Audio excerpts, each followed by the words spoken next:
조선 중기 한겨울밤 왕궁 교태전에서 신음소리가 흘러나왔습니다. 마마 힘을 주시옵소서.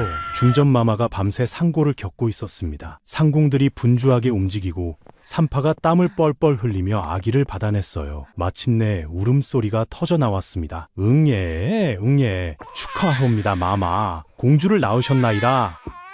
중전마마는 지친 얼굴로 미소를 지었습니다. 하지만 그 미소는 오래가지 못했어요. 아기를 씻기던 산파의 얼굴이 하얗게 질렸습니다. 마마, 공주님의 다리가 무슨 일이냐? 중전마마가 떨리는 목소리로 물었습니다. 산파가 조심스럽게 아기를 보여드렸어요. 갓 태어난 공주의 왼쪽 다리가 안쪽으로 굽어 있었습니다. 세상에, 이럴 수가. 중전마마의 눈에서 눈물이 쏟아졌습니다. 소식은 곧 조정으로 퍼져나갔어요. 대신들이 모여 수군거렸습니다. 불구의 공주라니 왕실의 수치가 아니고 무엇이겠습니까? 하늘이 노하신 것이옵니다. 대신 10명이 상소를 올렸습니다. 전하, 불구로 태어난 공주는 궁 밖으로 내보내셔야 하옵니다. 이는 하늘의 경고이옵니다. 왕은 고뇌했습니다. 나흘 밤을 뜬 눈으로 지새운 끝에 결국 고개를 끄덕였어요. 좋다, 궁 밖으로 내보내되 좋은 곳으로 입양 보내도록 하라. 하지만 왕은 몰랐습니다. 공주를 데려간 환관이 후궁 윤씨의 사람이라는 것을요. 눈보라가 몰아치는 한밤중이었습니다. 환관은 비단 포대기에 싼 공주를 안고 북쪽 산길을 올랐어요. 붉은 비단 포대기에는 금실로 작은 매화꽃 문양이 수놓아져 있었습니다. 왕실의 것임을 알 수 있는 표시였죠. 웅예, 공주가 울었지만 환관은 걸음을 멈추지 않았습니다. 깊은 골짜기에 도착했어요. 사방이 눈으로 뒤덮인 인적 없는 곳이었습니다. 공주마마 용서하옵소서. 소인도 어쩔 도리가 없사옵니다. 환관은 떨리는 손으로 포대기를 눈밭에 내려놓았습니다. 그리고 뒤도 돌아보지 않고 산을 내려갔어요. 눈보라가 거세게 몰아쳤습니다. 아기의 울음소리가 점점 약해졌습니다. 골짜기에는 붉은 포대기 하나만 남았습니다. 그 안에서 갓난 공주가 얼어가고 있었죠. 과연 그 아이는 살아남았을까요? 그리고 만약 살아남았다면 버려진 공주에게는 어떤 운명이 기다리고 있었을까요? 이야기 시작하기 전에 구독과 좋아요 한 번만 눌러주세요. 여러분의 작은 응원이 제게는 큰 힘이 됩니다. 그리고 지금 보고 계신 지역을 댓글로 남겨주시면 그곳으로 복을 보내드리겠습니다. 그럼 본격적으로 이야기 들어가겠습니다. 북쪽 산골 마을에 김월심이라는 할머니가 살았습니다. 65살이었어요. 남편을 먼저 떠나보내고 혼자 산 지 10년이 넘었습니다. 자식도 없었어요. 젊은 시절 아이를 낳았지만 병으로 잃고 말았죠. 그 뒤로 다시는 아이를 갖지 못했습니다. 월심은 떡을 만들어 팔아 근근히 살았어요. 백설기, 송편, 인절미, 손맛이 좋아서 장터에서 제법 팔렸습니다. 하지만 나이가 들수록 몸이 힘들었어요. 무릎이 쑤셨고 허리도 아팠습니다. 그래도 월심은 불평하지 않았어요. 이만하면 복 받은 거지. 혼자 먹고 살 수는 있으니까 늘 그렇게 중얼거렸습니다. 마을 사람들은 월심을 좋아했어요. 월심 할멈은 착해. 떡도 맛있고 마음씨도 고와. 사람들은 그렇게 말했습니다. 초가집 3칸짜리 작은 집이 월심의 전부였어요. 부엌 1칸, 방 1칸, 마루 1칸. 가난했지만 소박하게 살았습니다. 그날 아침 월심은 동이 트기도 전에 일어났습니다. 나이가 들수록 잠이 짧아졌거든요. 차가운 부엌 흙바닥에 맨발을 디뎠어요. 찬기가 발끝에서 온몸으로 퍼져나갔습니다. 하지만 익숙한 추위였어요. 겨울은 늘 이렇게 추웠으니까요. 월심은 아궁이 앞에 쪼그리고 앉아 마른 나뭇가지를 쌓았습니다. 부싯돌을 쳤어요. 1번, 2번, 3번, 4번째 만에 불이 붙었습니다. 작은 불길이 나뭇가지를 핥기 시작했고 곧 활활 타올랐어요. 연기가 피어올라 눈을 찔렀습니다. 월심은 눈을 깜빡이며 참았어요. 연기 많이 나네. 혼잣말을 했습니다. 오늘은 백설기 10개, 송편 10개는 만들어야지. 그래야 장에 내다 팔지. 월심은 속으로 중얼거리며 시루를 꺼냈어요. 초가집 3칸짜리 작은 집은 월심의 전부였습니다. 부엌 1칸, 방 1칸, 그리고 마루 1칸. 담장도 제대로 없어서 바람이 그대로 들이쳤어요. 지붕의 이형은 여기저기 벗겨져 있었고 처마 끝은 썩어서 늘어져 있었습니다. 벽은 흙으로 발랐지만 세월이 흘러 금이 가고 구멍이 숭숭 뚫려 있었어요. 틈새로 바람이 쌩쌩 들어왔습니다. 방 안에는 낡은 이불 한 채, 나무 베개 하나, 그리고 옷가지를 넣어둔 작은 나무 괴짝이 전부였어요. 부엌에는 시루 하나, 가마솥 하나, 대접 2개, 숟가락 하나가 다였습니다. 가난했지만 월심은 불평하지 않았어요. 혼자 먹고 사는데 이 정도면 충분하다고 생각했습니다. 다만 무릎이 쑤시는 게 문제였어요. 나이가 들수록 관절이 약해져서 계단을 오르내리기도 힘들었습니다. 월심은 쌀가루를 체에 내렸습니다. 하얀 가루가 사르르 떨어졌어요. 이 쌀가루도 어렵게 장만한 것이었습니다. 지난주에 품팔이를 해서 받은 삿으로 산쌀을 빼앗아 만든 것이었어요. 쌀가루를 시루에 한 켜 깔고 판소를 조금 얹고 다시 쌀가루를 덮었습니다. 팥소는 귀했어요. 팥 한 대를 사서 삶아 으깨어 설탕 조금 넣고 만든 건 것이었습니다. 설탕도 비쌌지만 파스탕을 넣지 않으면 떡이 맛이 없었어요. 월심은 정성껏 떡을 쪘습니다. 가마솥에 물을 붓고 시루를 올렸어요.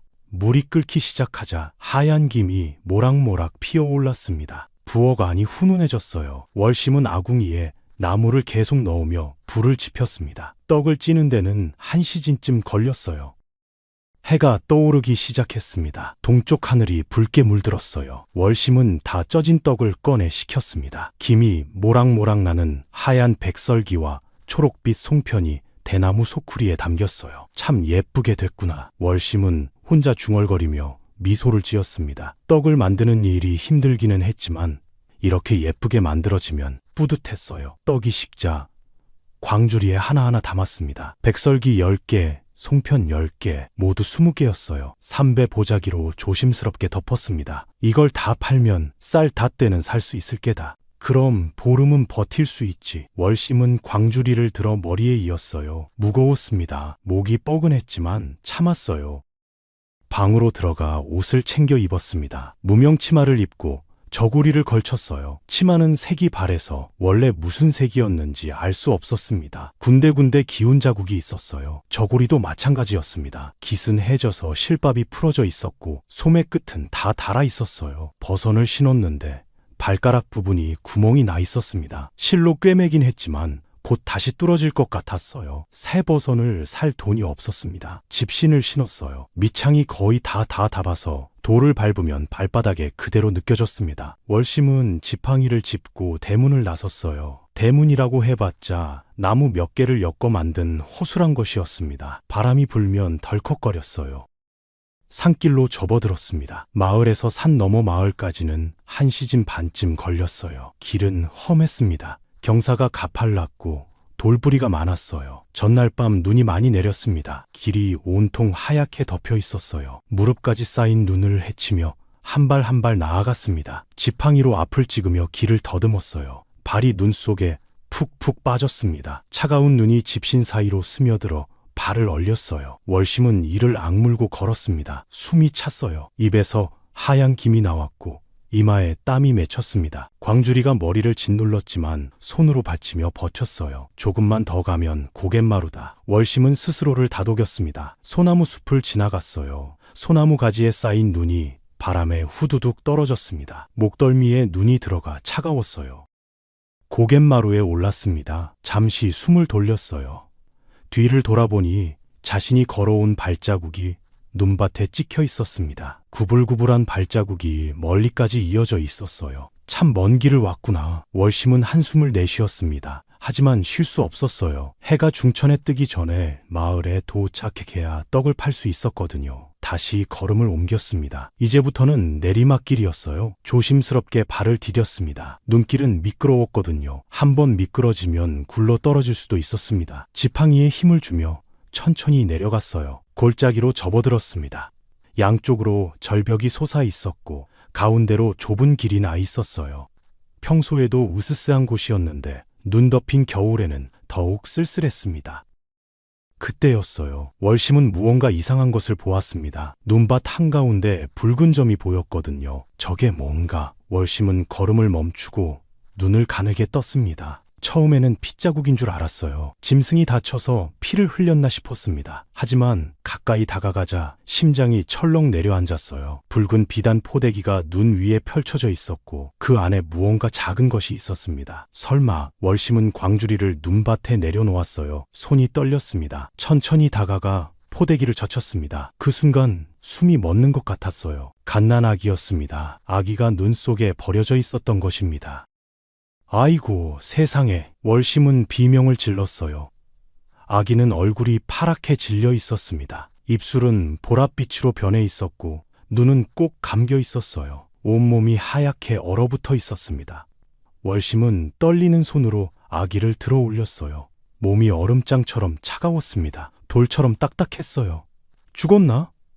월심은 아기의 코에 귀를 가까이 댔습니다. 숨소리가 들리지 않았어요. 하지만 포기할 수 없었습니다.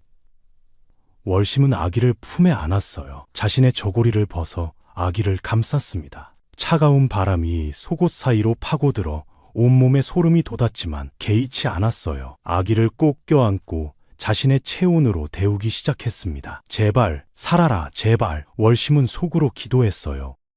한참을 그렇게 안고 있었습니다. 아기의 몸이 조금씩 따뜻해지기 시작했어요. 딱딱하던 몸이 부드러워졌습니다. 그리고 입술이 파르르 떨렸어요.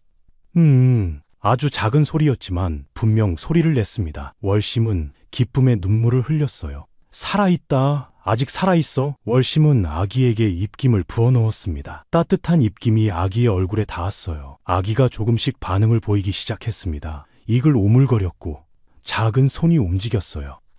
월심은 더욱 세게 아기를 안았습니다. 괜찮다 아가야. 이제 괜찮을 게다. 월심은 주변을 살폈어요. 눈밭에 발자국이 있었습니다. 어른 남자의 발자국이었어요. 그 발자국은 산 아래로 이어져 있었습니다. 누가 일부러 이 아이를 버리고 간 게로구나. 월심은 분노가 치밀어 올랐습니다. 어떻게 갓난아기를 이런 추운 곳에 버릴 수 있단 말입니까? 하지만 지금은 화낼 때가 아니었어요. 아기를 살려야 했습니다. 월심은 아기를 품에 꼭 안은 채 일어섰어요. 떡 광주리를 다시 머리에 이었습니다. 무거웠지만 참았어요. 한 손으로 아기를 안고 한 손으로는 지팡이를 짚었습니다. 발걸음을 재촉했어요. 빨리 마을에 가야 했습니다. 의원을 찾아가야 했어요. 눈길은 더욱 미끄러웠지만 월심은 넘어지지 않으려고 조심했습니다. 넘어지면 아기가 다칠 수 있었거든요. 조금만 버텨라 아가야. 곧 따뜻한 곳에 갈 게다. 월심은 아기에게 속삭였어요. 1시쯤 걸었을까요? 마침내 마을이 보였습니다. 초가집들이 옹기종기 모여 있었고 굴뚝에서 연기가 피어올랐어요. 월심은 마을 입구에 있는 약방으로 달려갔습니다. 숨이 턱까지 차올랐지만 멈추지 않았어요. 의원님. 월심이 급하게 문을 두드렸습니다. 약방 문이 열리고 김 의원이 나왔어요. 60대 노인이었지만 눈빛만은 또렷했습니다. 무슨 일이오 월심 할머. 제발 이 아이 좀 살려주시오. 월심은 품속에서 아기를 꺼내 보여드렸어요. 김 의원은 아기를 보자마자 얼굴이 굳어졌습니다. 어서 들어오시오. 김 의원이 월심을 안으로 데려갔어요. 약방 안은 따뜻했습니다. 아궁이에 불이 활활 타고 있었고 약 냄새가 진하게 풍겼어요. 김 의원은 아기를 평상 위에 눕혔습니다. 그리고 몸을 살폈어요. 맥을 짚고 눈을 보고 입을 열어 혀를 보았습니다. 할멈, 이 아이 얼마나 오래 추위에 있었소? 모르겠습니다. 제가 산길에서 발견했는데 이미 얼어 있었어요. 김 의원은 고개를 저었어요. 심각하오. 몸이 너무 차가워서 혈이 얼어붙었소. 김 의원은 따뜻한 물에 수검을 적셨습니다. 그리고 아기의 몸을 조심스럽게 닦기 시작했어요. 손, 발, 배 등을 차례로 문질렀습니다. 얼어붙은 혀를 풀어주는 것이었어요. 한참 동안 마사지를 했습니다. 아기의 얼굴에 조금씩 색이 돌아오기 시작했어요. 다행이오 할멈. 아이가 살아날 것 같소. 김 의원이 안도의 한숨을 내쉬었습니다. 월심은 그 자리에 주저앉아 눈물을 흘렸어요. 고맙습니다 의원님. 정말 고맙습니다. 김 의원은 계속 아기를 돌보았습니다. 작은 침으로 혈자리를 찔렀어요. 아기가 작게 시음했습니다. 반응이 있다는 것은 살아있다는 증거였어요. 김 의원은 약을 다리기 시작했습니다. 인삼, 황기, 당귀를 넣고 물을 부어 끓였어요. 약 냄새가 방 안 가득 퍼졌습니다. 한참 뒤 약이 다 다려지자 식혀서 아기 입에 조금씩 넣어주었어요. 아기는 쓴 약을 조금 삼켰습니다. 그리고 작게 울음을 터뜨렸어요. 가느다란 울음소리였지만 월심에게는 천둥소리처럼 들렸습니다. 살았구나. 정말 살았어. 월심은 아기를 안고 눈물을 흘렸어요. 김 의원도 미소를 지었습니다. 할멈의 정성이 하늘을 감동시켰소. 김 의원은 아기를 계속 살폈어요. 그런데 옷을 벗기다가 손을 멈췄습니다. 얼굴이 굳어졌어요. 할멈, 이 아이 다리를 보시오. 월심은 고개를 들어 아기의 다리를 보았습니다. 왼쪽 다리가 이상했어요. 오른쪽 다리는 쭉 펴져 있는데 왼쪽 다리는 안쪽으로 굽어 있었습니다. 발목도 비틀려 있었어요. 이건 선천적으로 굽은 것이오. 뼈가 제대로 자라지 못했소. 아마 평생 제대로 걷지 못할게요. 김 의원의 목소리가 무거웠습니다. 월심은 아무 말도 하지 못했어요. 가슴이 먹먹했습니다. 그래서 버려진 개로구나. 월심은 중얼거렸습니다.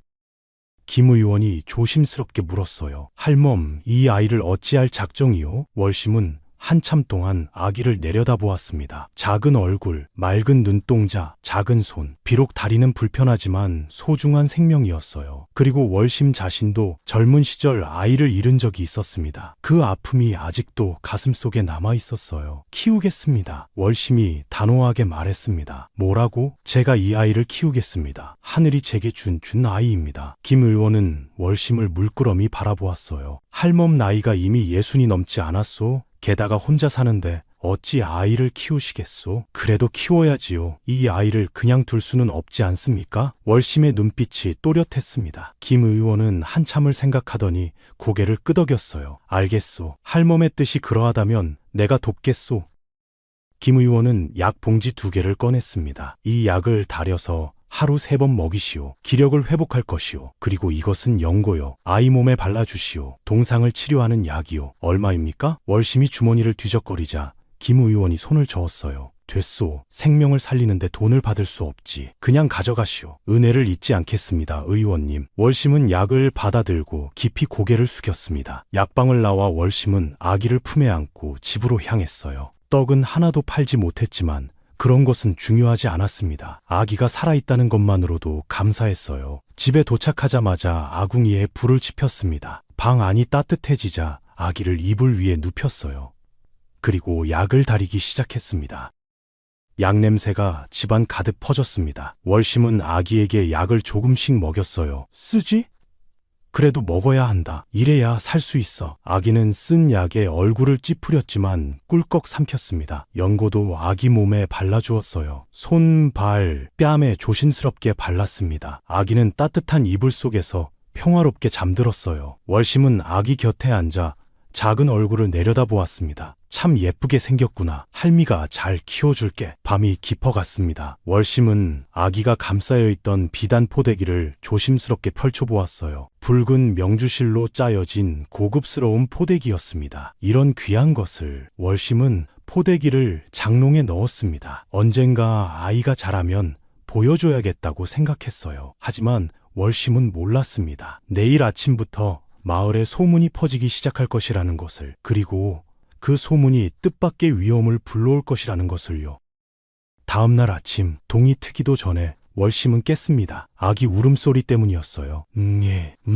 아기가 배고파서 우는 것이었습니다. 월심은 눈을 비비며 벌떡 일어났어요. 배고프구나 아가야. 잠깐만 기다려라. 월심은 서둘러 부엌으로 갔습니다. 어젯밤에 미리 준비해둔 쌀뜨물이 있었어요. 가마솥에 물을 붓고 쌀을 한 줌 넣어 끓인 것이었습니다. 하얀 쌀뜨물이 솥 안에 고여 있었어요. 월심은 국자로 떠서 사발에 담았습니다. 김이 모락모락 나는 뜨거운 쌀뜨물이었어요. 뜨거우니까 식혀야지. 월심은 사발을 들고 마루로 나가 차가운 바람에 식혔습니다. 1시경쯤 지나자 미지근해졌어요. 손가락을 담가 보니 적당한 온도였습니다. 월심은 깨끗한 삼배천을 작게 잘랐어요. 손바닥만 한 크기였습니다. 그 천을 쌀뜨물에 적셔서 아기 입에 물려주었어요. 아기는 천을 입에 물고 빨기 시작했습니다. 작은 입술이 오물오물 움직였어요. 쌀뜨물이 천을 따라 아기 입속으로 조금씩 들어갔습니다. 그래, 잘 먹는다. 참 잘한다. 월심은 아기를 무릎에 앉히고 계속 쌀뜨물을 먹였어요. 천이 마르면 다시 적셔서 물렸습니다. 한 사발을 다 먹이는데 1시간이 걸렸어요. 아기는 배가 부르자 트림을 했습니다. 끄끔. 작은 소리였지만 월심은 웃음이 났어요. 배불러? 할미 품에서 자거라. 월심은 아기를 안고 토닥토닥 두드렸습니다. 아기는 곧 잠들었어요. 고른 숨소리가 들렸습니다. 월심은 아기를 내려다보며 생각했어요. 이름을 지어줘야겠구나. 월심은 장롱으로 갔습니다. 깊숙한 곳에서 붉은 비단 포대기를 꺼냈어요. 어제 아기를 감싸고 있던 그 포대기였습니다. 촛불을 켜고 자세히 살펴보았어요. 붉은 명주실로 짜여져 있었고 가장자리에는 금실로 작은 매화꽃 문양이 수놓아져 있었습니다. 월심은 매화꽃 아래를 들여다보았어요. 희미하게 글씨가 보였습니다. 금실로 아주 작게 수놓아진 글씨였어요. 명, 해. 월심은 천천히 글자를 읽었습니다. 밝을 명예, 은혜해, 명해구나. 네 이름이 명예였구나. 월심은 아기를 내려다보며 미소를 지었어요. 명예야, 할미가 너를 잘 키워줄게. 그날부터 월심은 아기를 명예라고 불렀습니다. 포대기는 다시 장롱 깊숙한 곳에 넣었어요. 언젠가 명예가 자라면 보여줄 생각이었습니다. 사흘이 지났습니다. 명예는 조금씩 건강을 회복했어요. 얼굴에 혈색이 돌았고 울음소리도 힘차졌습니다. 월심은 밤낮으로 명예를 돌보았어요. 기저귀를 갈아주고 몸을 닦아주고 약을 먹였습니다. 하지만 문제가 있었어요. 집에 있는 쌀이 빠르게 줄어들고 있었습니다. 월심은 쌀독을 열어보며 한숨을 내쉬었어요. 한 대도 안 남았구나. 떡을 팔러 나가지 못하니 돈을 벌 수가 없었습니다. 그날 오후 월심은 고민 끝에 결심했어요. 명예를 업고 떡을 팔러 나가야겠다. 하지만 먼저 해야 할 일이 있었습니다. 쌀이 필요했어요. 월심은 장롱을 열었습니다. 제일 안쪽에 작은 비단 보자기가 있었어요. 그 안에 은자 3냥이 들어 있었습니다. 월심이 평생 모은 돈이었어요. 이걸로 쌀을 사야겠구나. 월심은 은자 1냥을 꺼냈습니다.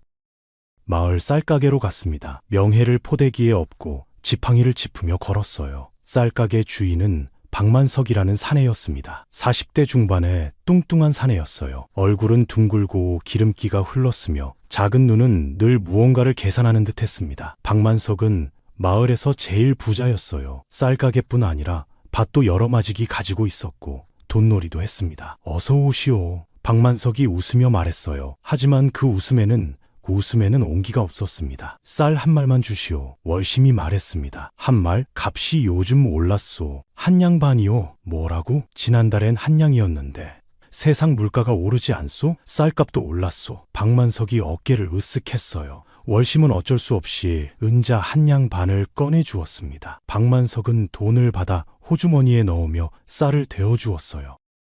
쌀 자루를 들고 집으로 돌아오는 길이었습니다. 박만석이 뒤따라왔어요. 할멈, 잠깐 기다리시오. 월심은 걸음을 멈췄습니다. 무슨 일이요? 할멈 집이 마을 어귀에 있지 않소? 그렇소만 그 터가 참 좋소. 길목이라 장사하기 딱 좋지. 박만석의 눈이 반짝였어요. 월심은 불안한 예감이 들었습니다. 그게 무슨 말이요? 할멈 그 집을 내게 팔지 않겠소? 좋은 값을 주겠소. 안 됩니다. 그 집은 제 전부입니다. 월심이 단호하게 말했어요. 박만석의 얼굴에 불쾌한 표정이 스쳤습니다. 그렇소. 아쉽군. 하지만 할멈, 언젠가는 팔게 될 것이오. 무슨 소리요? 혼자서 아기까지 키우려면 돈이 많이 들 텐데 언젠가 돈이 필요하게 되면 내게 오시오. 박만석은 그 말을 남기고 가게로 돌아갔어요. 월심은 등에 업힌 명예를 더 꼭 안으며 집으로 서둘렀습니다.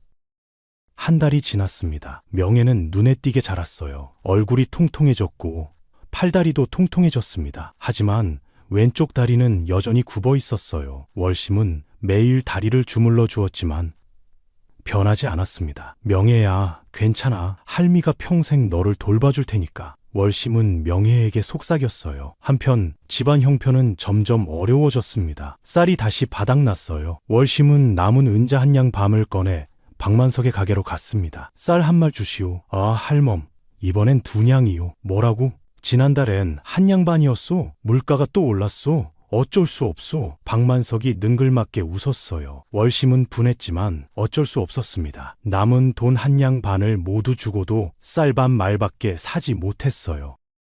집으로 돌아오는 길에 월심은 울컥했습니다. 이제 돈이 한 푼도 없네. 눈물이 흘러내렸어요. 하지만 명예를 보며 다시 마음을 다잡았습니다. 내가 무너지면 안 돼. 명예를 위해서라도 버텨야지. 그날 밤 월심은 떡을 만들기로 했어요. 쌀이 얼마 없었지만 떡을 만들어 팔아야 했습니다. 새벽부터 일어나 떡을 쪘어요. 백설기 10개를 만들었습니다. 팥소는 없었어요. 돈이 없어서 팥을 살 수 없었거든요. 그냥 하얀 떡만 쪘습니다. 해가 뜨자 명회를 업고 장터로 나갔어요. 떡 사세요. 맛있는 백설기입니다. 목소리를 높여 외쳤습니다. 하지만 사람들은 그냥 지나갔어요. 팥소도 없는 떡을 누가 사? 값만 비싸고 하루 종일 있었지만 떡 3개만 팔렸습니다. 월심은 절망했어요.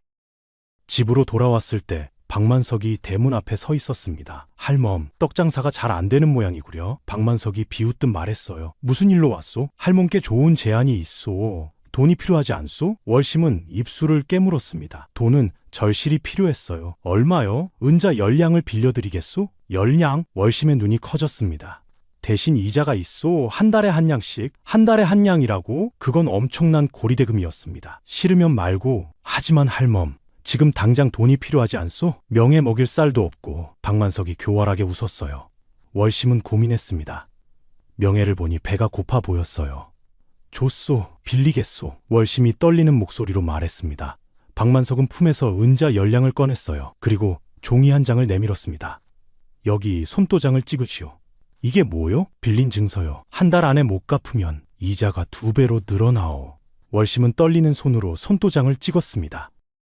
박만석이 돌아가고 월심은 은자를 쥐고 주저앉았어요. 내가 무슨 짓을 한 거지? 하지만 당장은 어쩔 수 없었습니다. 쌀을 사고 명예를 먹이고 기저귀감을 사야 했어요. 월심은 돈으로 당장 필요한 것들을 샀습니다. 그리고 떡을 만들기 시작했어요. 이 돈으로 떡을 많이 만들어서 팔면 한 달 안에 갚을 수 있을 거야. 월심은 스스로를 다독였습니다. 하지만 마음 한구석이 불안했어요. 밤이 되자 월심은 명예를 안고 촛불 아래 앉았습니다. 명예야, 할미가 너를 잘 키울 수 있을까? 명예는 월심을 올려다보며 방긋 웃었어요. 그 미소를 보니 월심은 눈물이 났습니다. 그래, 힘내자. 우리 명예를 위해서라도. 하지만 월심은 몰랐습니다. 박만석이 집으로 돌아가며 흉악하게 웃고 있었다는 것을요. 한 달 절대 못 갚을 걸. 그러면 저 집은 내 거야. 박만석의 계획은 시작되었습니다. 세월은 물처럼 흘렀습니다. 명예가 월심의 품에 안긴 지 어느덧 3년이 지났어요. 이제 명예는 3살이 되었습니다. 아직 어리지만 제법 말도 하고 걸음마도 시작했어요. 어느 봄날 아침 햇살이 방 안으로 들어올 때 명예가 눈을 떴습니다. 할미, 작은 목소리로 월심을 불렀어요. 월심은 부엌에서 아침을 준비하고 있었습니다. 명예야, 깼구나. 할미가 곧 갈게. 월심은 죽을 끓이고 있었어요. 가마솥에서 보글보글 소리가 났고 구수한 냄새가 방 안까지 퍼졌습니다. 명예는 이불을 밀치고 일어나려 했어요. 하지만 쉽지 않았습니다. 왼쪽 다리가 제대로 펴지지 않아서 일어설 때마다 힘들어했거든요. 명예는 오른손으로 바닥을 짚고 천천히 몸을 일으켰습니다. 오른쪽 다리에 힘을 주고 중심을 잡았어요. 왼쪽 다리는 안쪽으로 굽어 있어서 땅에 제대로 닿지 않았습니다. 할미, 일어나고 싶어요. 명예가 다시 불렀어요. 월심이 방으로 들어왔습니다. 왜 그래? 우리 명예 혼자 걷고 싶어요. 그래, 할미가 도와줄게. 월심은 명혜의 작은 손을 잡았어요. 명혜는 한 발 한 발 절뚝거리며 걸었습니다. 오른쪽 다리로 중심을 잡고 왼쪽 다리는 끌듯이 움직였어요. 아야! 왼쪽 다리가 땅에 닿을 때마다 아팠습니다. 하지만 명혜는 울지 않았어요. 이를 악물고 계속 걸었습니다. 그래, 잘한다. 우리 명혜 대견하다. 월심의 눈시울이 붉어졌어요. 부엌까지 가는데 한참이 걸렸습니다. 명혜는 땀을 뻘뻘 흘리며 도착했어요. 월심은 명혜를 마루에 앉히고 죽을 사발에 퍼 담았습니다. 자, 아침 먹자. 네, 할미. 명혜는 숟가락을 들었어요. 아직 서툴렀지만 혼자 먹으려고 했습니다. 죽을 떠서 입에 넣었어요. 반은 흘리고 반은 먹었습니다. 한편 박만석은 한 달이 지나도 월심이 돈을 갚지 못하자 찾아왔습니다. 할멈, 돈 갚을 때가 됐소. 박만석이 대문 앞에 서서 소리쳤어요. 월심은 명예를 안고 나왔습니다. 죄송하오. 조금만 더 기다려 주시오. 기다려? 약속을 어겼으니 이자가 2배요. 이제 2냥을 내시오. 2냥이라니 그건 너무 심하지 않소? 증서에 적혀 있지 않소? 할멈이 손도장 찍었소. 박만석이 종이를 펄럭였어요. 월심은 어쩔 수 없이 떡을 팔아 모은 돈 1냥을 꺼냈습니다. 이것밖에 없소. 1냥? 부족하오. 그럼 다음 달엔 세냥을 내야 하오. 박만석은 돈을 받아들고 돌아갔어요. 월심은 명예를 안고 주저앉았습니다. 어떡하지? 빚이 점점 늘어나는구나. 명예는 월심의 얼굴을 만지며 말했어요. 할미, 울지 마요. 그 말에 월심은 더 눈물이 났습니다. 2해가 더 지났습니다. 명예는 이제 5살이 되었어요. 키도 자랐고 얼굴도 더욱 고와졌습니다. 까만 머리카락은 어깨까지 내려왔고 눈동자는 맑고 깊었어요. 하지만 여전히 왼쪽 다리가 불편해서 나무 지팡이를 짚고 다녔습니다. 월심이 대나무로 작은 지팡이를 만들어준 것이었어요. 명예는 그 지팡이에 의지해서 걸었습니다.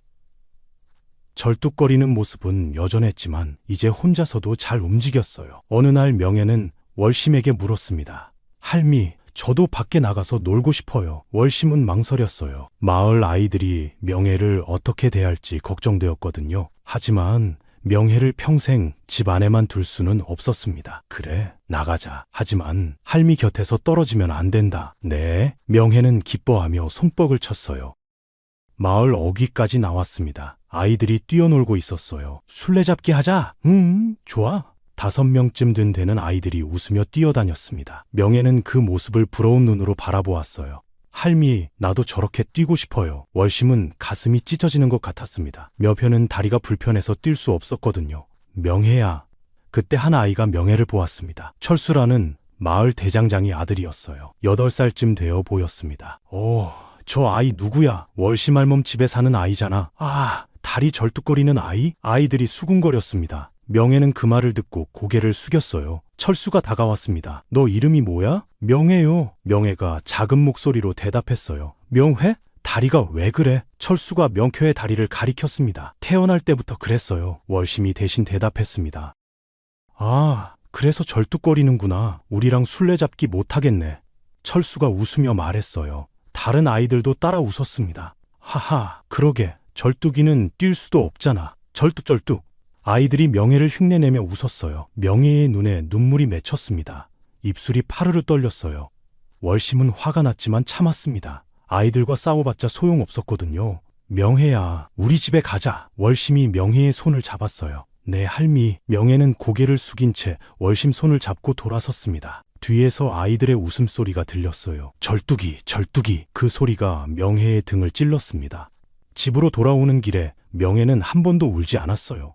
하지만 집에 도착하자마자 월심 품에 안겨 울음을 터뜨렸습니다. 할미, 왜 저만 다리가 이래요? 명예야. 월심은 명예를 꼭 안았어요. 하늘이 그렇게 만드셨단다. 하지만 네 다리는 네 잘못이 아니야. 저는 평생 이렇게 살아야 해요? 명예가 울먹이며 물었습니다. 명예야, 들어봐. 월심은 명예의 눈물을 닦아주며 말했어요. 다리가 불편한 건 사실이야. 하지만 명예에게는 다른 게 있단다. 다른 게요? 착한 마음이 있지. 그리고 월심은 잠시 생각하다가 말했습니다. 할미가 명예한테 글을 가르쳐 줄게. 그럼 명예는 다른 아이들보다 똑똑해질 수 있어. 명예의 눈이 반짝였어요. 정말요? 그럼 내일부터 시작하자. 월심은 미소를 지었습니다. 다음 날부터 월심은 명예에게 천자문을 가르치기 시작했어요. 젊은 시절 한양에서 살 때 배운 글자들을 기억하고 있었습니다. 마당에 나무 막대기로 글자를 썼어요. 명예야, 이게 하늘천이란다. 하늘천. 명예는 눈을 반짝이며 따라 읽었습니다. 할미, 제가 써볼게요. 명예는 막대기를 들고 흙바닥에 천천히 글자를 그렸어요. 삐뚤삐뚤했지만 정성스러웠습니다. 명예는 글을 배우는 것을 무척 좋아했습니다. 하루가 다르게 글자를 익혔어요. 한 달이 지나자 천자문 50자를 읽을 수 있었습니다. 월심은 깜짝 놀랐어요. 명예야, 네가 이렇게 빨리 배울 줄 몰랐네. 재미있어요, 할미. 더 가르쳐주세요. 명쾌의 눈빛이 또렷했습니다. 월심은 기뻤어요. 비록 다리는 불편하지만 머리는 영특했습니다. 그래, 할미가 아는 건 다 가르쳐줄게. 석 달이 지나자 명예는 천자문 100자를 줄줄 외웠어요. 글씨도 제법 쓸 수 있었습니다. 이웃집 강씨 할멈이 명예를 보고 감탄했어요. 월심이 명예가 글을 읽는다며? 그렇네. 우리 명예가 똑똑하지. 월심이 자랑스럽게 말했습니다. 5살에 글을 읽다니 신동이로구나. 강씨 할멈이 명예의 머리를 쓰다듬었어요. 하지만 이 소문이 박만석의 귀에도 들어갔습니다. 박만석은 술집에서 이 소문을 들었어요. 월심 할멈 집 아이가 5살에 글을 읽는다더군. 정말? 신동이네. 그것도 불구 아이가 말이야. 박만석은 귀가 솔깃했습니다. 글을 읽는다고? 박만석은 생각했어요. 글을 아는 아이라면 나중에 쓸모가 있을지도 모르지? 며칠 뒤 박만석이 월심의 집을 찾아왔습니다. 할멈, 돈 갚을 때가 됐소. 죄송하오. 아직 준비가. 이제 원금이 20냥이요. 이자까지 합치면 30냥이요. 박만석이 차갑게 말했어요. 월심은 얼굴이 창백해졌습니다. 30냥이라니. 저한테는 없는 돈이요. 그럼 이 집을 내놓으시오. 안 됩니다. 이 집만은. 그렇다면 박만석이 명예를 보았습니다. 명예는 방 안에서 글자를 쓰고 있었어요. 저 아이를 내게 주시오. 뭐라고? 월심이 소리쳤습니다. 저 아이 똑똑하다지 않소? 글도 읽는다던데. 박만석이 교활하게 웃었어요. 내가 데려가서 잘 키우겠소. 양반집에 팔면 좋은 값을 받을 수 있을 테니 절대 안 됩니다. 월심이 명예 앞을 가로막았어요. 명예는 제 손녀나 다름없습니다. 손녀? 주운 아이 아니요? 박만석이 비웃었습니다. 그래도 명예는 제 아이입니다. 절대 넘기지 않겠소? 월심의 목소리가 떨렸어요. 박만석은 혀를 찼습니다. 고집이 세구려. 좋소. 그러 한 달 안에 30냥을 갚으시오. 못 갚으면 이 집을 내놓으시오. 박만석은 그 말을 남기고 갔어요. 월심은 그 자리에 주저앉았습니다. 온몸에 힘이 빠졌어요. 30냥 어떻게 구하지? 명혜가 월심에게 다가왔습니다. 할미, 무슨 일이에요? 아무것도 아니란다 명혜야. 월심은 억지로 웃었어요. 하지만 밤이 되자 잠을 이루지 못했습니다.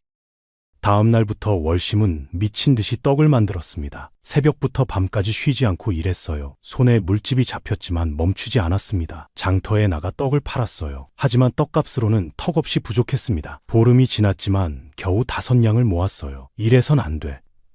월심은 절망했습니다. 그때 명혜가 월심에게 말했어요. 할미, 제가 도와드릴게요. 명혜야, 네가 뭘 도와? 제가 글을 가르쳐 드릴 수 있어요. 명혜가 진지하게 말했습니다. 아이들한테 글을 가르쳐주고 돈을 받으면 되잖아요. 월심은 명혜를 보며 눈물이 났어요. 명혜야, 넌 아직 어린데 할미가 힘드신 것 알아요. 제가 돕고 싶어요. 명혜의 눈빛이 간절했습니다. 월심은 명혜를 꼭 안았어요. 고맙다, 우리 명혜. 하지만 마음속으로는 걱정이 컸습니다. 과연 한 달 안에 30냥을 모을 수 있을까?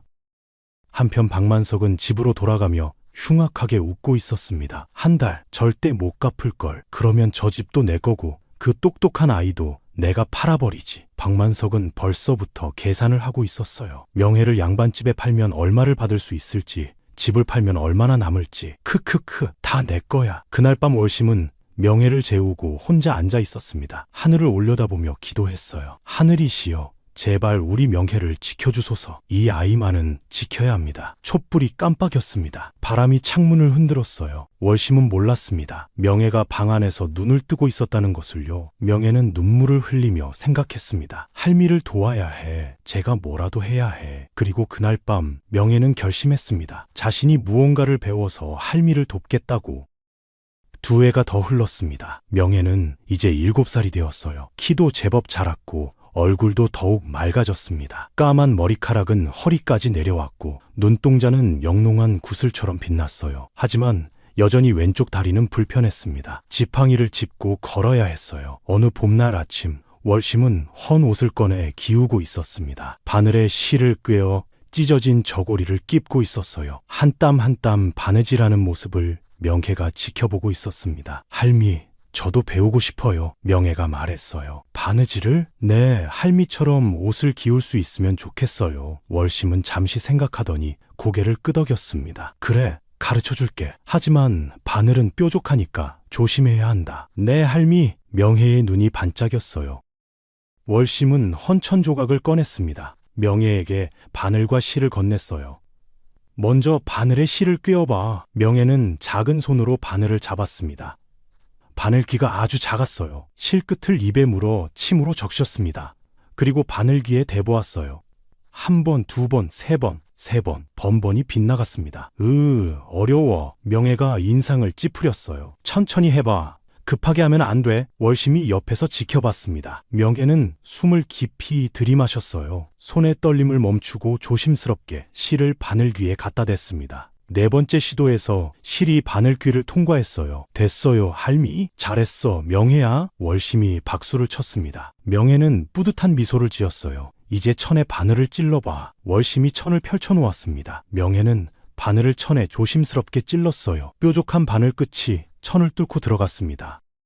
명혜는 바늘을 당겨 실을 빼냈습니다. 붉은 실이 천 위로 올라왔어요. 그리고 다시 조금 떨어진 곳에 바늘을 찔렀습니다. 한 땀, 두 땀, 세 땀. 명혜는 정성껏 바느질을 했어요. 손가락 끝에 힘을 주며 바늘을 움직였습니다. 한참을 바느질하다가 바늘이 손가락을 찔렀어요. 아야, 명혜가 손가락을 입에 물었습니다. 빨간 피가 한 방울 맺혔어요. 괜찮니? 월심이 걱정스럽게 물었습니다. 네, 괜찮아요. 명혜는 금방 다시 바느질을 시작했어요. 한 시즌쯤 지났을까요? 명혜는 천에 간단한 선을 수놓았습니다. 삐뚤삐뚤했지만 정성이 느껴졌어요. 할미, 이거 봐요. 어머, 잘했네. 우리 명혜 손재주가 있구나. 월심이 감탄했습니다. 그날부터 명혜는 매일 바느질을 연습했어요. 아침에 눈을 떠서 저녁에 잠들 때까지 바늘을 놓지 않았습니다. 한 달이 지나자 명혜는 간단한 무늬를 수놓을 수 있었어요. 꽃 모양, 나뭇잎 모양을 천에 그려냈습니다. 석 달이 지나자 제법 복잡한 무늬도 만들 수 있었어요. 월심은 놀라움을 감추지 못했습니다. 면태야, 네가 이렇게 빨리 배울 줄 몰랐네. 재미있어요, 할미. 바느질하면 다른 생각이 안 나요. 명혜가 환하게 웃었어요. 사실 명혜는 바느질할 때 다리 아픈 것도 아이들의 놀림도 잊을 수 있었습니다. 오직 바늘과 실, 그리고 천에만 집중할 수 있었어요. 그것이 명혜에게는 위안이었습니다. 어느 날 월심은 명혜에게 말했어요. 명혜야, 이제 자수를 가르쳐 줄게. 자수요? 색실로 예쁜 그림을 수놓는 거야. 월심은 장롱에서 색실 몇 가닥을 꺼냈습니다. 붉은색, 파란색, 노란색, 초록색, 귀한 색실들이었어요. 젊은 시절 한양에서 살 때 모아둔 것이었습니다. 우와, 예쁘다. 명혜의 눈이 휘둥그레졌어요. 이걸로 꽃을 수놓아 볼까? 월심이 하얀 명주천을 펼쳤습니다. 할미, 제가 해볼게요. 명혜는 붉은 실을 바늘에 꿰었어요. 그리고 천에 조심스럽게 바늘을 찔렀습니다. 한 땀 한 땀 정성껏 술을 놓았어요. 꽃잎을 그리고 잎을 수놓고 줄기를 표현했습니다. 해가 지고 초저녁이 되었지만 명혜는 바느질을 멈추지 않았어요. 촛불을 켜고 계속했습니다. 눈이 침침했지만 손이 아팠지만 계속했습니다. 밤이 깊어질 무렵 작은 매화꽃 하나가 완성되었습니다. 다 됐어요, 할미. 명혜가 천을 들어 올렸어요. 촛불에 비춰보니 붉은 매화꽃이 천 위에서 살아있는 것처럼 보였습니다. 꽃잎 하나하나가 섬세했고 가지의 결도 뚜렷했어요. 월심은 천을 받아들고 말을 잃었습니다. 세상에, 명혜야, 이게 네가 처음 만든 자수니? 네, 할미, 어때요? 어머나, 이건 정말. 월심은 감격에 겨워 눈물을 흘렸어요. 7살 아이가 만든 것이라고는 믿을 수 없을 만큼 아름다웠습니다. 명혜야, 넌 정말 대단한 재주를 가졌구나. 할미 덕분이에요. 명혜가 수줍게 웃었습니다. 그날 밤 월심은 잠을 이루지 못했어요. 명혜의 자수를 보며 생각했습니다. 이 솜씨라면 혹시 돈을 벌 수 있지 않을까? 지금 월심에게는 박만석에게 갚아야 할 빚이 쌓여 있었습니다. 원금과 이자를 합치면 50냥이 넘었어요. 떡을 팔아서는 도저히 갚을 수 없는 금액이었습니다. 명혜의 자수를 팔면 월심은 희망을 품었어요. 다음 날 아침 월심은 명혜에게 말했습니다. 명혜야, 할미가 네 자수를 장터에 가져가 봐도 될까? 제 자수를요? 사람들이 보면 좋아할 것 같아서. 명혜는 잠시 생각하더니 고개를 끄덕였어요. 네, 가져가세요. 할미 도움이 된다면 좋겠어요. 월심은 명혜의 머리를 쓰다듬었습니다. 고맙다, 우리 명혜. 월심은 명혜가 만든 매화꽃 자수를 조심스럽게 보자기에 싸서 장터로 갔어요. 장터에는 평소처럼 사람들이 많았습니다. 월심은 구석 자리를 잡고 천을 펼쳐 놓았어요. 자수 구경하세요. 아름다운 매화꽃 자수입니다. 목소리를 높여 외쳤습니다. 처음에는 사람들이 그냥 지나갔어요. 하지만 한 안악이 발걸음을 멈췄습니다. 천을 자세히 보더니 눈이 커졌어요. 어머, 이거 정말 수놓은 거예요? 네, 제 손녀가 만들었습니다. 손녀분이 몇 살인데요? 7살입니다.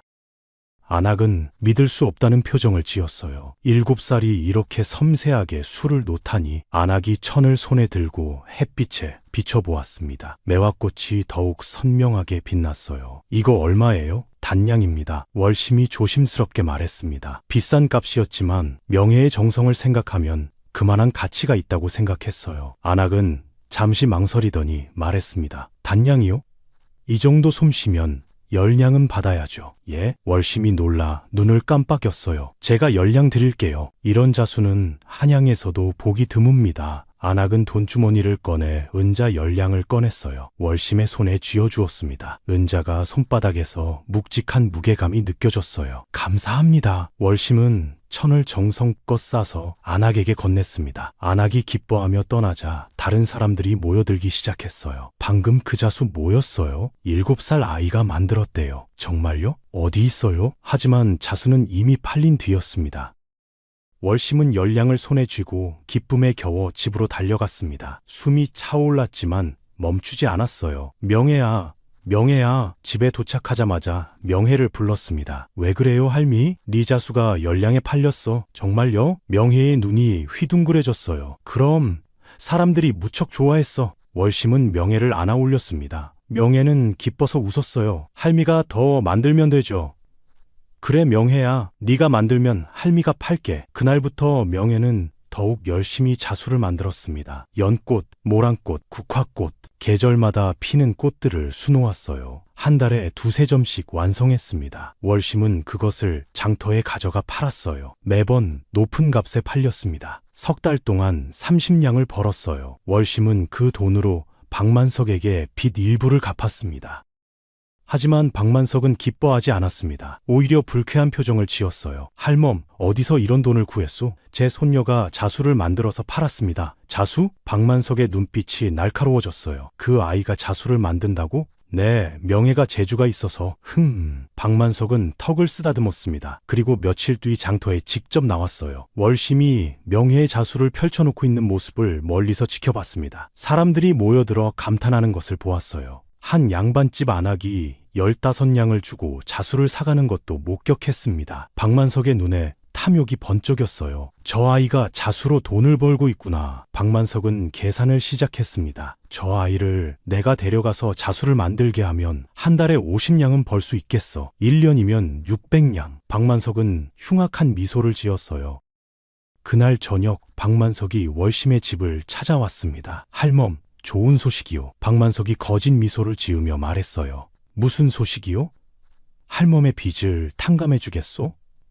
정말이요? 월심의 눈이 커졌습니다. 대신 조건이 있소. 조건? 명예를 내게 넘기시오. 내가 잘 키워주겠소. 박만석이 본색을 드러냈어요. 월심은 벌떡 일어섰습니다. 절대 안 됩니다. 왜 그러시오? 할멈은 이미 늙었소. 명혜는 돌볼 수 없지 않소? 그래도 명혜는 제가 키웁니다. 월심의 목소리가 떨렸어요. 박만석은 혀를 찼습니다. 그렇다면 어쩔 수 없소. 빚을 다 갚으시오. 지금 원금과 이자 합쳐서 70냥이요. 70냥이라니. 월심은 다리에 힘이 풀려 주저앉았습니다. 한 달 안에 못 갚으면 집도 명혜도 모두 압류하겠소. 박만석은 그 말을 남기고 떠났어요. 월심은 명혜를 꼭 안았습니다. 명혜야, 할미가 너를 지킬게. 무슨 일이 있어도. 하지만 마음속으로는 두려움이 컸어요. 한 달 안에 70냥을 어떻게 만들 수 있을까? 명혜는 월심의 떨림을 느꼈습니다. 할미, 제가 더 열심히 만들게요. 빨리빨리 만들면 돼요. 명혜야, 괜찮아요, 할미. 우리 함께 이겨내요. 명혜가 월심을 안았어요. 그날 밤은 새벽까지 바느질을 했습니다. 손가락에서 피가 났지만 멈추지 않았어요. 월심은 명혜를 말렸지만 명혜는 고집스럽게 계속했습니다. 할미를 도와야 해요. 저 때문에 할미가 고생하시잖아요. 그 모습을 보며 월심은 눈물을 흘렸습니다. 한편 박만석은 집으로 돌아가며 생각했어요. 한 달 절대 못 갚을 거야. 그럼 그 아이는 내 거고 평생 자수를 만들게 하면 되지. 크크크. 하지만 박만석은 몰랐습니다. 그날 장터에서 명혜의 자수를 본 한양 상인이 깊은 관심을 보였다는 것을요. 보름이 지났습니다. 명혜는 밤낮으로 자수를 만들었어요. 손가락은 바늘에 찔려 상처투성이가 되었습니다. 하지만 멈추지 않았어요. 연꽃 3점, 모란 2점, 국화 2점, 7점을 완성했습니다. 월심은 그것을 장터에 내다 팔았어요. 모두 합쳐 70냥을 받았습니다. 명혜야, 우리가 해냈어? 월심은 기뻐하며 명혜를 안았어요. 이제 빚을 다 갚을 수 있어. 명혜도 환하게 웃었습니다. 정말요, 할미? 그럼 내일 당장 박만석한테 가서 갚아버리자. 하지만 그날 저녁 일이 벌어졌습니다. 박만석이 사내 둘을 데리고 찾아온 것이었어요. 건장한 사내들이었습니다. 얼굴에는 흉터가 있었고 눈빛은 사납게 빛났어요. 할멈, 빚 갚을 시간이요. 박만석이 냉정하게 말했어요. 기다리시오. 지금 가져오겠소? 월심은 방으로 들어가 70냥이 든 주머니를 꺼냈습니다. 떨리는 손으로 박만석에게 건넸어요. 여기 70냥이요. 이제 다 갚았소. 박만석은 주머니를 받아 돈을 세어보았습니다. 하나, 둘, 셋. 70까지 세었어요. 맞군요. 박만석이 고개를 끄덕였습니다. 월심은 안도의 한숨을 내쉬었어요. 이제 빚을 다 갚았으니 증서를 돌려주시오. 증서? 박만석이 교활하게 웃었어요. 어멍. 착각하신 것 같소. 70냥은 원금이고 이자가 따로 있소. 뭐라고? 월심의 얼굴이 하얗게 질렸습니다. 이자가 얼마나 쌓였는지 계산해 보았소.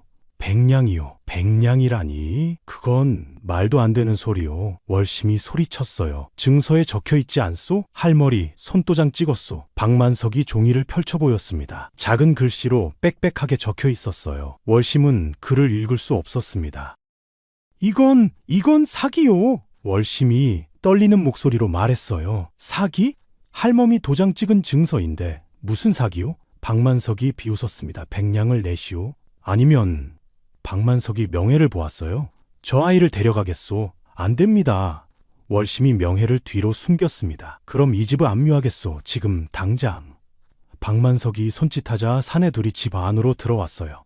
장롱을 뒤지고 괴짝을 열었습니다. 뭐 하는 짓이오? 당장 나가시오. 월심이 사내들을 막으려 했지만 힘으로는 상대가 되지 않았어요. 한 사내가 월심을 밀쳤습니다. 월심은 비틀거리다 바닥에 넘어졌어요. 할미, 명혜가 울부짖으며 월심에게 달려갔습니다. 괜찮니, 명혜야? 월심이 명혜를 안았어요. 무릎이 까져서 피가 났지만 참았습니다.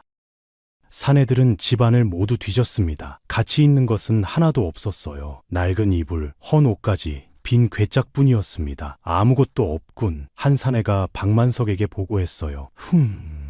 박만석은 생각하다가 말했습니다. 좋소. 내일까지 100냥을 가져오시오. 못 가져오면 이 집은 내 것이오. 그리고 박만석이 명혜를 가리켰어요. 저 아이도 데려가겠소? 절대 안 됩니다. 월심이 몇 꼭 안았습니다. 그럼 100냥을 가져오시오. 내일 해질녘까지. 박만석은 그 말을 남기고 사내들을 데리고 떠났어요. 대문이 쾅 닫혔습니다. 월심은 명혜를 안고 주저앉았어요. 어떡하지?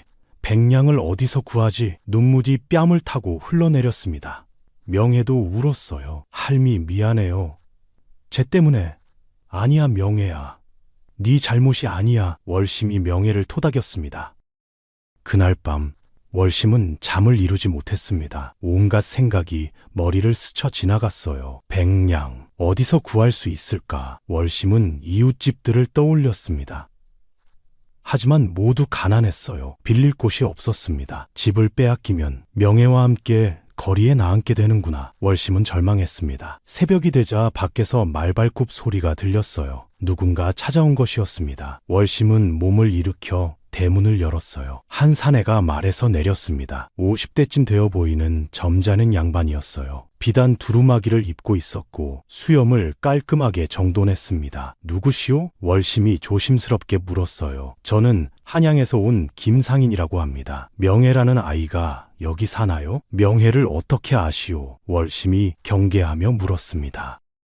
며칠 전 장터에서 명혜가 만든 자수를 보았습니다. 정말 놀라운 솜씨더군요. 김상인이 부드럽게 말했어요. 그래서 찾아왔습니다. 명혜를 만나고 싶습니다. 월심은 잠시 망설이다가 고개를 끄덕였어요. 들어오시오. 김상인이 집 안으로 들어왔습니다. 명혜는 방 안에서 자고 있었어요. 월심이 명혜를 깨웠습니다. 명혜야, 일어나라. 손님이 오셨다. 네, 할미. 명혜가 눈을 비비며 일어났어요. 김상인은 명혜를 보고 놀랐습니다. 이렇게 어린아이가 그 아름다운 자수를 만들었다니 믿기지 않았거든요. 명혜야, 네가 자수를 만드니? 네, 아저씨.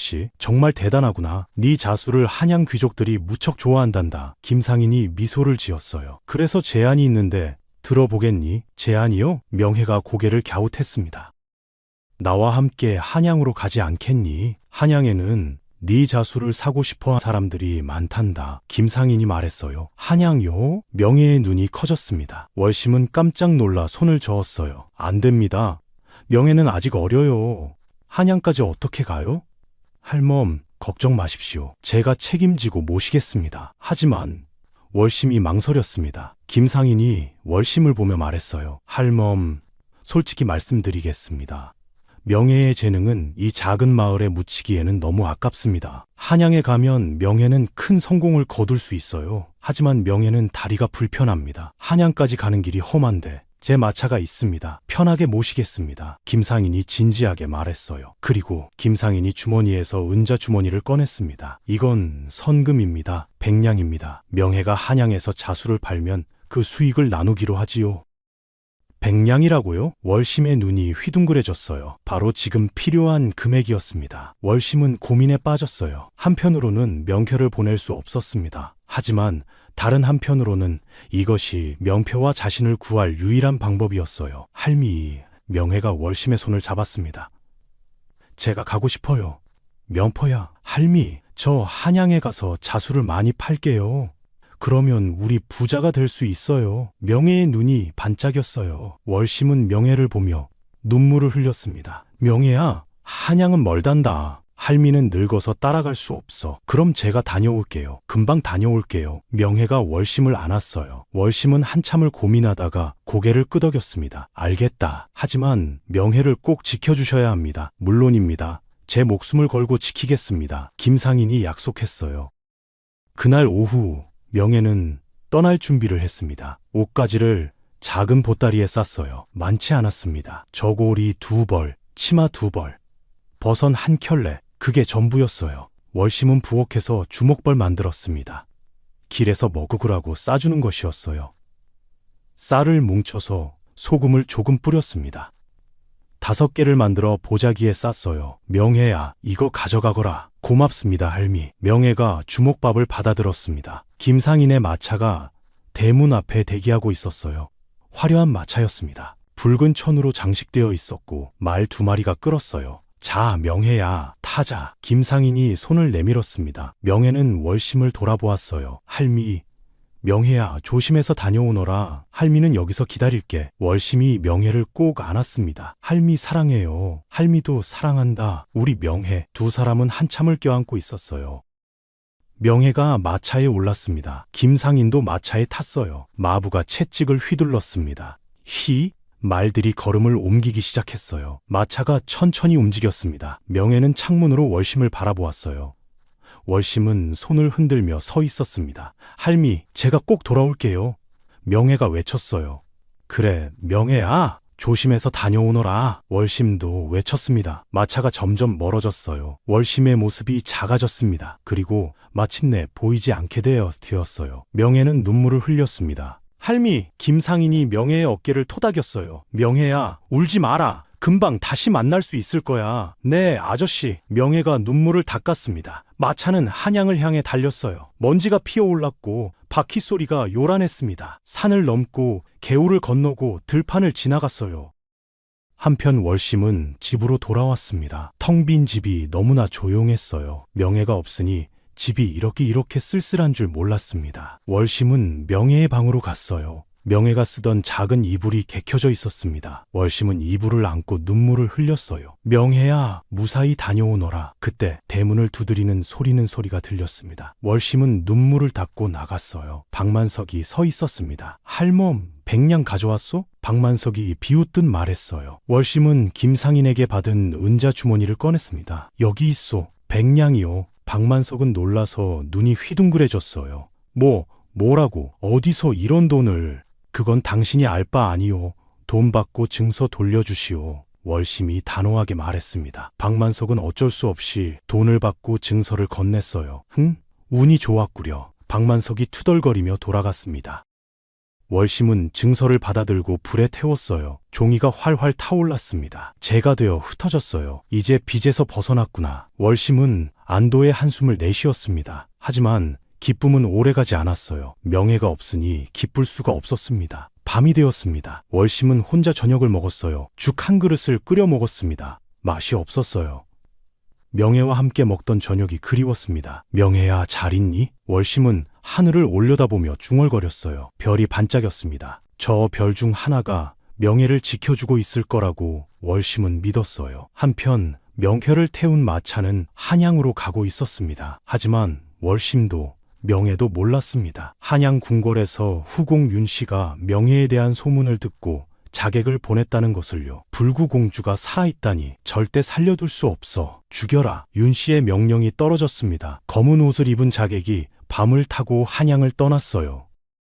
사흘이 지났습니다. 마차는 한양 성문 앞에 도착했어요. 높고 웅장한 성벽이 하늘을 찔렀습니다. 성문 위에는 커다란 현판이 걸려 있었어요. 숭례문이라고 적혀 있었습니다. 명혜는 마차 창문으로 밖을 내다보았어요. 우와! 감탄이 절로 나왔습니다. 이렇게 큰 성문은 처음 봤거든요. 성문을 지나자 한양 거리가 펼쳐졌습니다. 사람들이 북적거렸어요. 장사꾼들이 물건을 팔고 양반들이 가마를 타고 지나갔습니다. 기와집들이 줄지어 서 있었고 거리는 깨끗하게 정돈되어 있었어요. 명혜야, 여기가 한양이란다. 김상인이 미소를 지으며 말했습니다. 너무 커요, 아저씨. 그럼 한양은 조선에서 제일 큰 도시니까. 마차는 북촌으로 향했어요. 양반들이 사는 동네였습니다. 기와집들이 더욱 크고 화려했어요. 담장도 높고 대문도 웅장했습니다.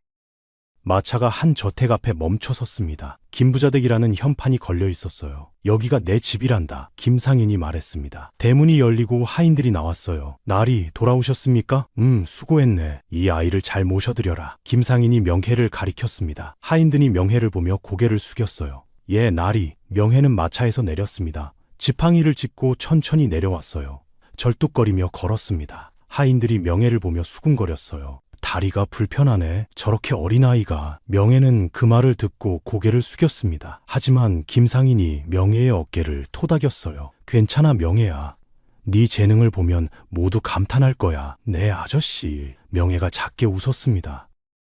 저택 안으로 들어갔습니다. 넓은 마당에는 연못이 있었고 정자도 있었어요. 꽃들이 활짝 피어 있었습니다. 모란, 국화, 백일홍, 아름다운 꽃들이 바람에 흔들렸어요. 예쁘다. 명혜가 감탄했습니다. 사랑채로 안내되었어요. 방은 넓고 따뜻했습니다. 온돌이 잘 되어 있어서 바닥이 훈훈했어요. 이불도 두툼하고 부드러웠습니다. 명혜는 이런 좋은 방에서 자본 적이 없었어요. 명혜야, 여기서 쉬렴. 저녁 먹고 나서 이야기하자. 네, 아저씨. 김상인이 나가고 명혜는 혼자 남았습니다. 방 안을 둘러보았어요. 장롱도 있고 경대도 있었습니다. 창문으로는 마당이 보였어요. 명혜는 창가에 앉아 밖을 바라보았습니다. 할미, 보고 싶어. 명혜의 눈에 눈물이 맺혔어요. 하지만 곧 눈물을 닦았습니다. 울면 안 돼. 할미 위해서라도 잘해야 해. 명혜는 주먹을 꽉 쥐었습니다. 저녁이 되었습니다. 하인이 와서 명혜를 안채로 안내했어요. 큰 상이 차려져 있었습니다. 밥, 국, 나물, 생선, 고기. 이렇게 많은 반찬은 처음 봤어요. 김상인이 상 앞에 앉아 있었습니다. 명혜야, 앉아라. 배고프지? 네, 아저씨. 명혜가 상 앞에 앉았어요. 숟가락을 들어 밥을 떴습니다. 하얀 쌀밥이었어요. 입에 넣자 달고 고소했습니다. 국도 떠먹었어요. 미역국이었습니다. 구수하고 따뜻했어요. 명혜는 한 숟가락, 두 숟가락 계속 먹었습니다. 오랜만에 배불리 먹는 저녁이었어요. 맛있니? 김상인이 웃으며 물었습니다. 네, 정말 맛있어요. 명혜가 환하게 웃었어요. 다행이구나. 앞으로 매일 이렇게 먹을 수 있단다. 정말요? 그럼 네가 자수를 만들면 나는 그걸 팔아서 돈을 벌 거야. 그러면 우리 둘 다 잘 살 수 있지. 김상인이 말했습니다. 밥을 다 먹고 나서 김상인이 말했어요. 명혜야, 내일부터 자수를 만들어야 한다. 이미 주문이 많이 들어왔거든. 예, 알겠습니다. 명혜가 고개를 끄덕였어요. 한양 귀족 부인들이 내 자수를 무척 사고 싶어 한단다. 한 점에 20냥씩 받을 수 있어. 20냥이요? 명혜의 눈이 커졌습니다. 마을 장터에서는 10냥 받던 것이 한양에서는 20냥이라니. 그럼 한양 사람들은 돈이 많거든. 그러니 열심히 만들어야 한다. 네, 열심히 할게요. 명혜가 힘차게 대답했습니다. 그날 밤 명혜는 편안한 이불 속에서 잠들었어요. 하지만 꿈속에서 월심을 보았습니다. 월심이 혼자 쓸쓸하게 앉아있는 모습. 할미. 명혜가 잠결에 중얼거렸어요. 눈물이 베개를 적셨습니다. 다음 날 아침 일찍 명혜는 일어났습니다. 세수를 하고 옷을 갈아입었어요. 하인이 아침상을 가져왔습니다. 죽과 반찬이었어요. 명예는 후루룩 죽을 먹고 일을 시작했습니다. 김상인이 명주천과 색시를 가져왔어요. 명혜야, 이걸로 모란꽃을 수놓아 주렴. 크고 화려하게. 네, 아저씨. 명혜는 바늘에 실을 꿰었습니다. 그릇 천에 밑그림을 그렸어요. 연필로 모란꽃 모양을 그렸습니다. 큰 꽃잎, 작은 꽃잎, 잎줄기, 줄기 정성껏 그렸어요. 밑그림이 완성되자 바늘을 들었습니다. 붉은 실로 꽃잎을 수놓기 시작했어요. 한 땀 한 땀 정성껏 바늘을 움직였습니다. 해가 중천에 떴지만 명예는 쉬지 않았어요. 계속 바느질을 했습니다. 손가락이 아팠지만 참았어요. 눈이 침침했지만 계속했습니다. 저녁이 되어서야 반쯤 완성되었어요. 할미라면 지금쯤 쉬라고 하셨을 텐데 명예가 중얼거렸습니다. 월심이 그리웠어요. 사흘이 지났습니다. 명예는 모란꽃 자수를 완성했어요. 크고 화려한 모란꽃이 천 위에서 살아있는 것처럼 보였습니다. 김상인이 자수를 보고 감탄했어요. 명예야, 정말 대단하구나. 고맙습니다, 아저씨. 이건 틀림없이 비싸게 팔릴 거야. 내가 궁궐에 납품하는 상인에게 가져가 볼게. 궁궐이요?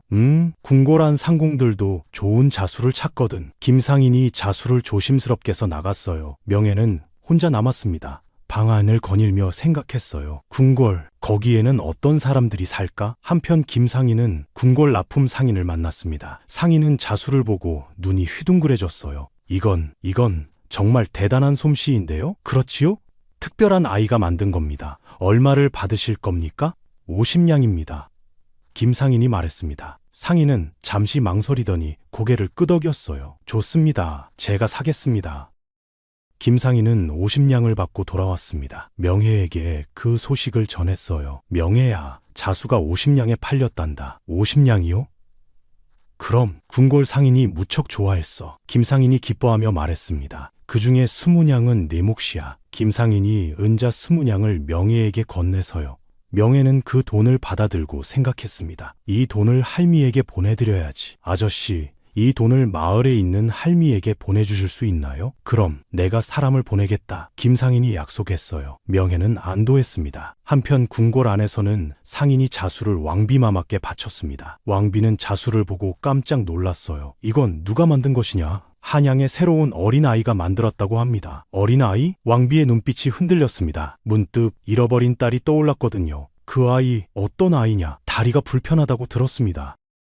왕비의 손이 떨렸습니다. 자수를 떨어뜨릴 뻔했어요. 다리가 불편하다고? 예, 마마, 왼쪽 다리가 굽었다고 합니다. 왕비는 가슴이 뛰었습니다. 15년 전 잃어버린 딸도 왼쪽 다리가 불편했었어요. 혹시? 왕비는 상인을 불렀습니다. 그 아이를 궁으로 불러들이거라. 내가 직접 만나고 싶다. 예, 마마. 상인이 물러갔어요. 왕비는 혼자 남아 자수를 들여다보았습니다. 매화꽃 문양이 수놓아져 있었어요. 이 문이 설마. 왕비는 깊은 생각에 잠겼습니다. 한편 후궁 윤씨는 이 소문을 듣고 얼굴이 창백해졌어요. 다리가 불편한 아이라고? 왕비마마가 만나고 싶어 한다고? 윤씨는 급히 신복을 불렀습니다. 당장 그 아이를 죽여라. 절대 궁에 들어오게 해서는 안 된다. 예, 마마. 검은 옷을 입은 자객이 밤을 타고 김부자댁으로 향했습니다.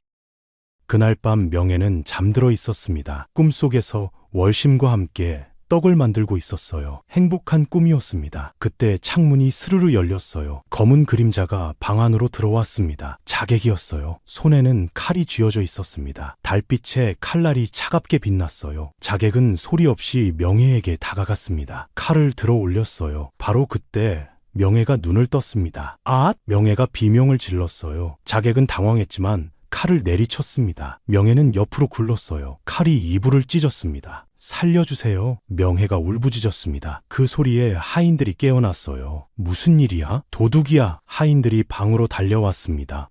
자객은 창문으로 뛰어내렸어요. 어둠 속으로 사라졌습니다. 김상인도 달려왔어요. 명채야, 괜찮니? 아저씨. 명예가 떨리는 목소리로 대답했습니다. 온몸이 부들부들 떨렸어요.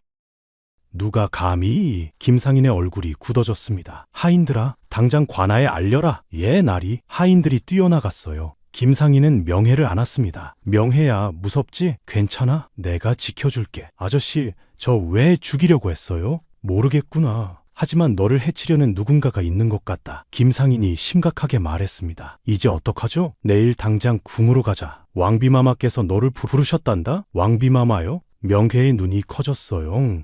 너를 만나고 싶어 하신대. 궁 안이 제일 안전할 거야. 김상인이 명혜를 토닥였습니다. 그날 밤 명혜는 다시 잠들지 못했어요. 자객의 차가운 눈빛이 계속 떠올랐습니다. 누가 나를 죽이려고 하지? 명혜는 두려움에 떨었어요. 하지만 한편으로는 궁금했습니다. 왕비마마는 왜 자신을 만나고 싶어 하는 걸까? 아침이 밝았습니다. 명혜는 궁으로 가기 위해 준비를 했어요. 하지만 몰랐습니다. 오늘 궁에서 놀라운 진실이 밝혀질 것이라는 것을요. 다음 날 아침 일찍 김상인과 명혜는 궁궐로 향했습니다. 가마를 타고 갔어요. 명혜는 가마 안에서 밖을 내다보았습니다. 한양거리가 천천히 지나갔어요. 쌀가게 앞에는 사람들이 줄을 서 있었고 포목전에서는 안악들이 천을 만지며 값을 흥정하고 있었습니다. 대장간에서는 쇠를 두드리는 쨍그랑 소리가 들렸어요. 명혜는 창밖을 보며 생각했습니다. 중전마마는 어떤 분일까? 가슴이 두근두근 뛰었어요. 손바닥에 땀이 났습니다. 명혜는 손을 치마에 문질렀어요. 하지만 계속 땀이 났습니다. 목도 말랐어요. 침을 꿀꺽 삼켰습니다. 입안이 바짝 말라서 혀가 입천장에 달라붙는 것 같았어요. 명혜야, 긴장하지 마라. 김상인이 명혜를 보며 미소를 지었습니다. 네, 아저씨. 명혜가 작은 목소리로 대답했어요. 하지만 긴장은 풀리지 않았습니다. 한참을 가자 거대한 성벽이 보였습니다. 높고 웅장했어요. 하늘을 찌를 듯 솟아 있었습니다. 성벽 위로는 깃발이 펄럭이고 있었어요. 바람에 깃발이 휘날렸습니다.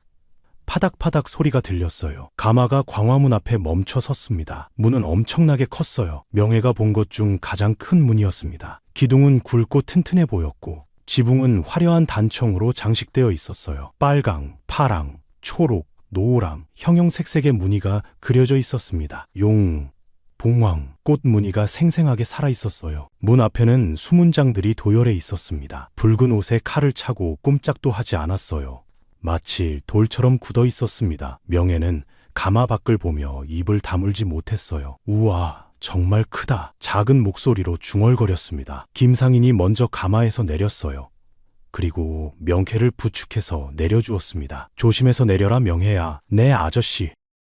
명혜는 지팡이를 짚고 천천히 가마에서 내렸습니다. 오른쪽 다리로 먼저 땅을 디뎠어요. 무게를 실었습니다. 그리고 왼쪽 다리를 끌듯이 내렸어요. 바닥은 매끄러운 돌이었습니다. 지팡이 끝이 돌에 닿으며 똑 소리가 났어요. 명혜는 중심을 잡고 섰습니다. 주위를 둘러보았어요. 궁궐이 눈앞에 펼쳐졌습니다. 넓은 마당, 높은 건물들, 아름다운 나무들, 모든 것이 웅장하고 화려했어요. 명혜는 숨이 막혔습니다. 너무 큰 곳이었거든요. 수문장 한 명이 다가왔습니다. 얼굴은 무표정했고 걸음걸이는 당당했어요. 칼자루에 손을 올리고 있었습니다. 무슨 일로 오셨소? 목소리가 낮고 무거웠어요. 중전마마께서 이 아이를 부르셨습니다. 김상인이 공손하게 대답했습니다. 허리를 숙여 절을 했어요. 수문장은 명혜를 보았습니다. 위아래로 훑어보았어요. 어린 아이가 지팡이를 짚고 서 있는 모습을 보았습니다. 수문장이 잠시 생각했습니다. 잠시 기다리시오. 확인해 보겠소. 수문장이 안으로 들어갔어요. 명혜와 김상인은 문 밖에서 기다렸습니다. 해가 높이 떠올랐어요. 햇살이 뜨거웠습니다. 명혜의 이마에 땀이 맺혔어요. 땀방울이 이마를 타고 흘러내렸습니다. 볼을 지나 턱까지 흘렀어요. 명혜는 손등으로 땀을 닦았습니다. 하지만 계속 땀이 났어요. 등에도 땀이 났습니다. 저고리가 등에 달라붙었어요. 축축한 느낌이 불편했습니다. 다리도 아팠어요. 오래 서 있으니까 왼쪽 다리가 옥신옥신 쑤셨습니다. 무릎에서 발목까지 통증이 퍼졌어요. 명혜는 이를 악물고 참았습니다. 여기서 앉을 수는 없었거든요. 한 발에 무게를 실었다가 다른 발로 옮겼어요. 조금이라도 다리를 쉬게 하려고 했습니다. 명혜야, 괜찮니? 김상인이 걱정스럽게 물었어요. 네, 괜찮아요. 명혜가 억지로 웃었습니다. 하지만 얼굴이 창백했어요. 한참을 기다렸습니다. 해가 더 높이 떴어요. 그늘도 없어서 뜨거운 햇볕을 그대로 받았습니다. 명혜는 어지러웠어요. 눈앞이 아찔했습니다. 하늘이 빙빙 도는 것 같았어요. 명혜가 비틀거렸습니다. 다리에 힘이 풀렸어요. 무릎이 꺾였습니다. 명혜야. 김상인이 재빨리 명혜를 부축했어요. 명혜가 쓰러지지 않게 잡아주었습니다. 괜찮니? 네, 조금 어지러웠어요. 명혜가 작은 목소리로 말했습니다. 바로 그때 수문장이 돌아왔습니다. 뒤따라 나인 한 명이 나왔어요. 50대쯤 되어 보이는 단정한 나인이었습니다. 머리를 곱게 빗어 올렸고 회색 치마 저고리를 입고 있었어요. 얼굴은 엄격해 보였지만 눈빛은 따뜻했습니다. 주름이 눈가에 있었고 입가에 미소가 머물러 있었어요. 중전마마께서 부르신 아이가 여기 있나요? 나인이 물었습니다. 예, 여기 있습니다. 김상인이 명혜를 가리켰어요. 나인은 명혜를 보았습니다. 천천히 위아래로 살펴보았어요. 어린아이, 창백한 얼굴, 땀에 젖은 이마, 지팡이를 짚은 손, 절뚝거리는 다리. 나인의 눈빛이 흔들렸어요. 가슴이 아팠습니다. 아이고, 이 어린 것이... 나인이 중얼거렸습니다. 목소리가 떨렸어요. 나인은 명혜에게 다가왔습니다. 가까이 다가가 명혜의 얼굴을 들여다보았어요. 아이야, 이름이 뭐냐? 명혜라고 합니다. 명혜가 고개를 숙이며 대답했어요. 명혜, 밝을 명혜, 은혜구나. 좋은 이름이로다. 나인이 미소를 지었습니다. 따뜻한 미소였어요. 고맙습니다. 명혜가 수줍게 웃었습니다. 자, 따라오너라. 중전마마께서 기다리고 계신다. 예. 명혜가 지팡이를 짚고 걸음을 옮겼어요. 나인이 몇 초의 걸음에 맞춰 천천히 걸었습니다. 급하게 재촉하지 않았어요. 명혜를 배려해 주었습니다. 궁궐 안으로 들어갔습니다. 광화문을 지나자 넓은 마당이 펼쳐졌어요. 돌로 깔린 바닥이 반짝반짝 빛났습니다. 한 점 먼지도 없었어요. 깨끗하게 쓸려 있었습니다. 건물들이 사방에 서 있었어요. 기와 지붕이 햇빛을 받아 반짝였습니다. 처마 끝에는 용 조각이 새겨져 있었어요. 입을 벌리고 하늘을 향하고 있었습니다. 살아있는 것처럼 생생했어요. 마당 한쪽에는 커다란 소나무가 서 있었습니다. 굵은 줄기에 푸른 잎이 무성했어요. 바람에 소나무 가지가 흔들렸습니다. 솔솔 소리가 났어요. 명혜는 주위를 둘러보며 걸었습니다. 우와, 감탄이 절로 나왔어요. 이렇게 아름다운 곳은 처음 봤습니다. 나인을 따라 천천히 걸었어요. 명혜는 지팡이를 똑똑 짚으며 한 걸음 한 걸음 옮겼습니다. 오른쪽 다리로 중심을 잡고 왼쪽 다리를 끌듯이 움직였어요. 절뚝절뚝 걸었습니다. 긴 복도를 지나갔습니다. 복도 양쪽으로 기둥이 늘어서 있었어요. 붉은 기둥이었습니다. 윤이 나서 반짝였어요. 천장은 높았습니다. 위를 올려다보니 나무로 만든 석가래가 보였어요. 정교하게 짜여 있었습니다. 복도를 걷는 동안 명혜의 지팡이 소리만 울렸어요. 똑똑똑 규칙적인 소리였습니다. 나인은 말없이 걸었어요. 가끔 뒤를 돌아보며 명혜를 확인했습니다. 명혜가 잘 따라오는지 보는 것이었어요. 명혜는 숨이 차올랐습니다. 긴 복도를 걷는 것이 힘들었거든요. 하지만 참았어요. 입술을 꽉 깨물고 계속 걸었습니다. 정원을 지나갔습니다. 아름다운 정원이었어요. 꽃들이 활짝 피어 있었습니다. 모란, 국화, 백일홍, 진달래, 온갖 꽃들이 색을 뽐내고 있었어요. 나비들이 꽃 사이를 날아다녔습니다. 팔랑팔랑 날갯짓을 했어요. 연못도 있었습니다. 맑은 물에 잉어들이 헤엄치고 있었어요. 붉은 잉어, 흰 잉어, 검은 잉어, 물속에서 유유히 헤엄쳤습니다. 명혜는 연못을 보며 걸음을 멈췄습니다. 예쁘다. 작은 목소리로 중얼거렸어요. 나인이 명혜를 보며 미소를 지었습니다. 예쁘지? 중전마마께서 손수 가꾸신 연못이란다. 정말요? 그럼 마마께서 꽃을 무척 좋아하시거든. 나인이 말했어요. 명혜는 연못을 한참 바라보았습니다. 물속에 비친 자신의 모습이 보였어요. 창백한 얼굴, 땀에 젖은 머리카락, 불안한 눈빛. 명혜는 물속의 자신을 보며 생각했습니다. 나 같은 아이를 왜 부르신 걸까? 의문이 들었어요. 하지만 곧 고개를 저었습니다. 지금은 그런 거 생각할 때가 아니야. 명혜는 다시 걸음을 옮겼어요. 나인을 따라 계속 걸었습니다. 정원을 지나자 또 다른 건물이 나타났어요. 앞에 건물보다 더 크고 화려했습니다. 지붕이 두 겹으로 되어 있었어요. 처마가 길게 뻗어 있었습니다. 문 앞에는 교태전이라는 현판이 걸려 있었어요. 금빛 글씨로 쓰여 있었습니다. 여기가 중전마마께서 계신 교태전이란다. 나인이 말했습니다. 교태전. 명혜가 현판을 올려다보았어요. 큰 글씨가 위엄있게 보였습니다. 여기서 잠시 기다리렴. 내가 먼저 들어가 여쭤보마. 예. 명혜가 고개를 끄덕였어요. 나인이 안으로 들어갔습니다. 명혜는 밖에서 기다렸어요. 김상인도 옆에 서 있었습니다. 명예는 가슴이 터질 것 같았어요. 두근두근 심장이 뛰었습니다. 귀에서 심장 소리가 들렸어요. 쿵쾅쾅쿵쾅 크게 울렸습니다. 손도 떨렸어요. 지팡이를 쥔 손이 부들부들 떨렸습니다. 명혜야, 긴장하지 마라. 중전마마는 좋은 분이실 거야. 김상인이 명혜를 다독였습니다. 네, 아저씨. 명혜가 작은 목소리로 대답했어요. 하지만 긴장은 풀리지 않았습니다. 한참을 기다렸어요. 시간이 너무 느리게 가는 것 같았습니다. 한 시즌이 하루같이 느껴졌어요. 명예는 발을 동동 구르고 싶었습니다. 하지만 참았어요. 여기는 궁궐이었거든요. 문이 열렸습니다. 나인이 나왔어요. 들어오너라. 나인이 손짓했습니다.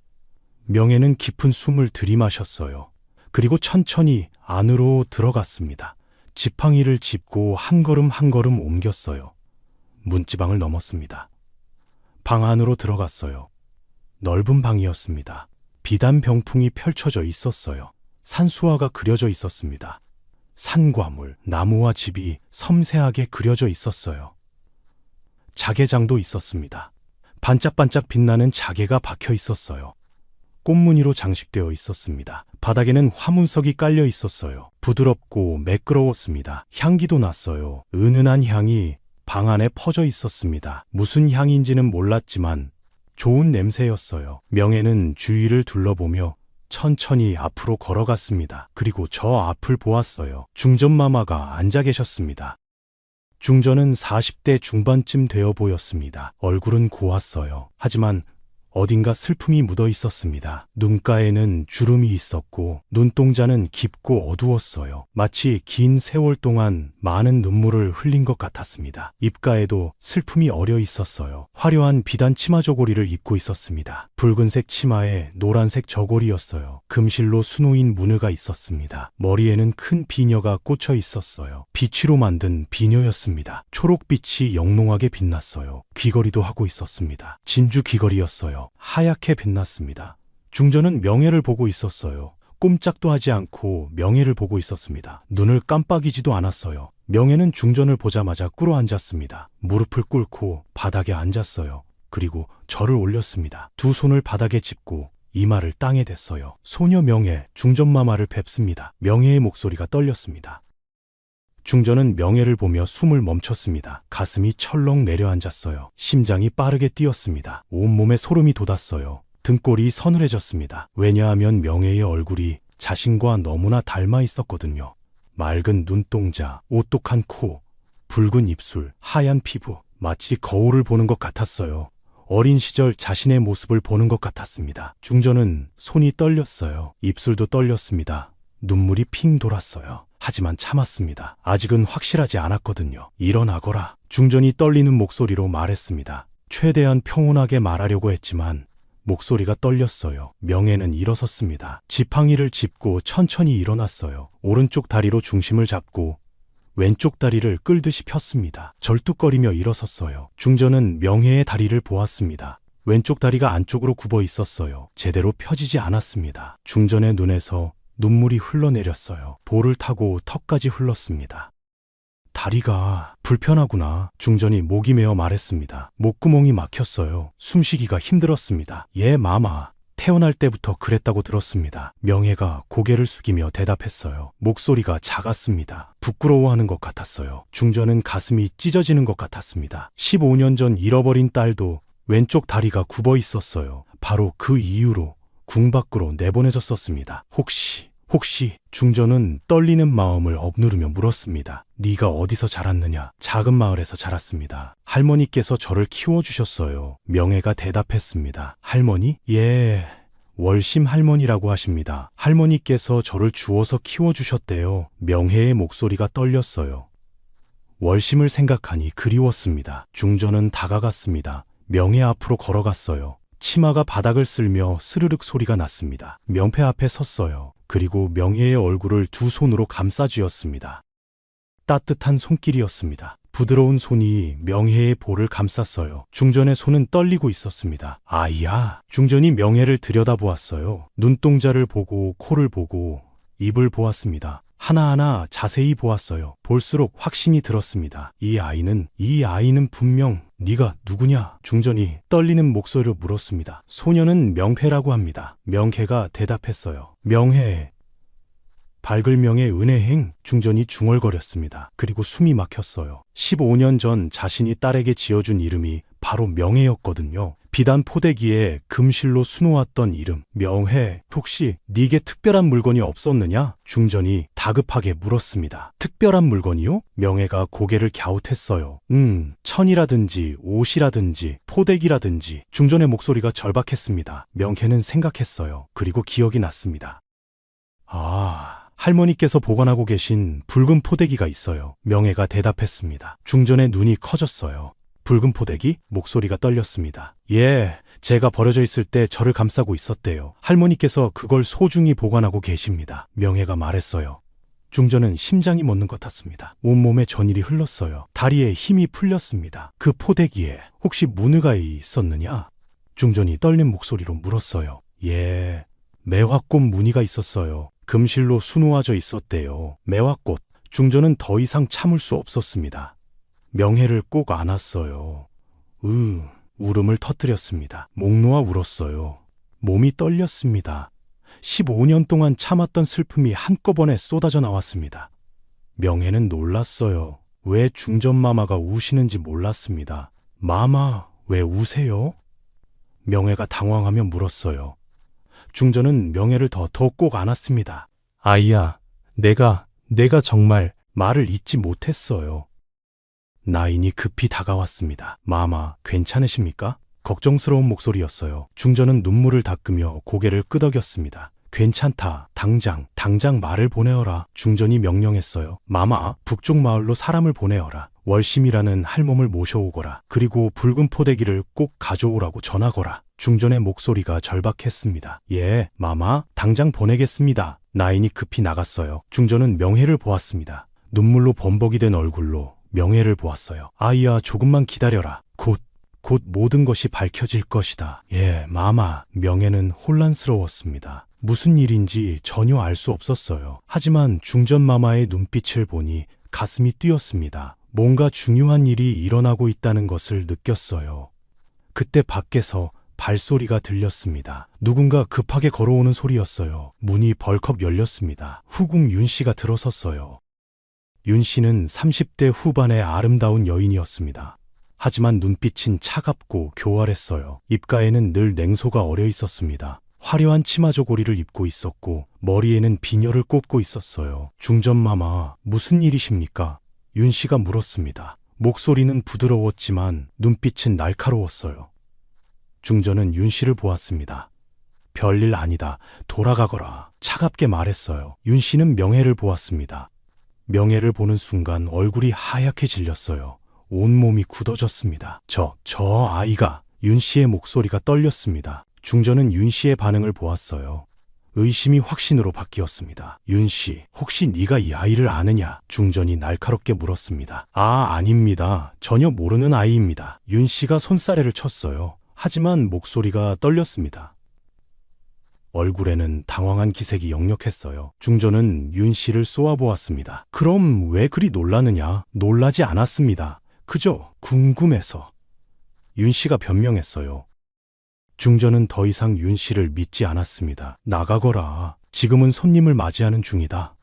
하지만 마마, 나가라고 했다. 중전이 소리쳤어요. 윤 씨는 어쩔 수 없이 물러났습니다. 하지만 나가면서 명혜를 다시 한번 보았어요. 그 눈빛에는 살기가 서려 있었습니다. 명혜는 그 눈빛을 보고 오싹했어요. 등골이 서늘해졌습니다. 윤 씨가 나가고 중전은 명혜를 보았습니다. 명혜야, 두려워하지 마라. 내가 지켜줄 것이다. 예, 마마. 명혜가 고개를 끄덕였어요. 하지만 불안했습니다. 왜 윤 씨가 자신을 그런 눈으로 보았는지 몰랐거든요. 중전은 나인을 불렀습니다. 명혜를 편안한 방으로 안내하거라. 그리고 목욕시키고 새 옷을 입혀라. 예, 마마. 나인이 명혜를 데리고 나갔어요. 명혜는 중전께 절을 올리고 따라 나갔습니다. 방을 나서며 뒤를 돌아보니 중전이 창밖을 보고 계셨어요. 눈물을 흘리고 계셨습니다.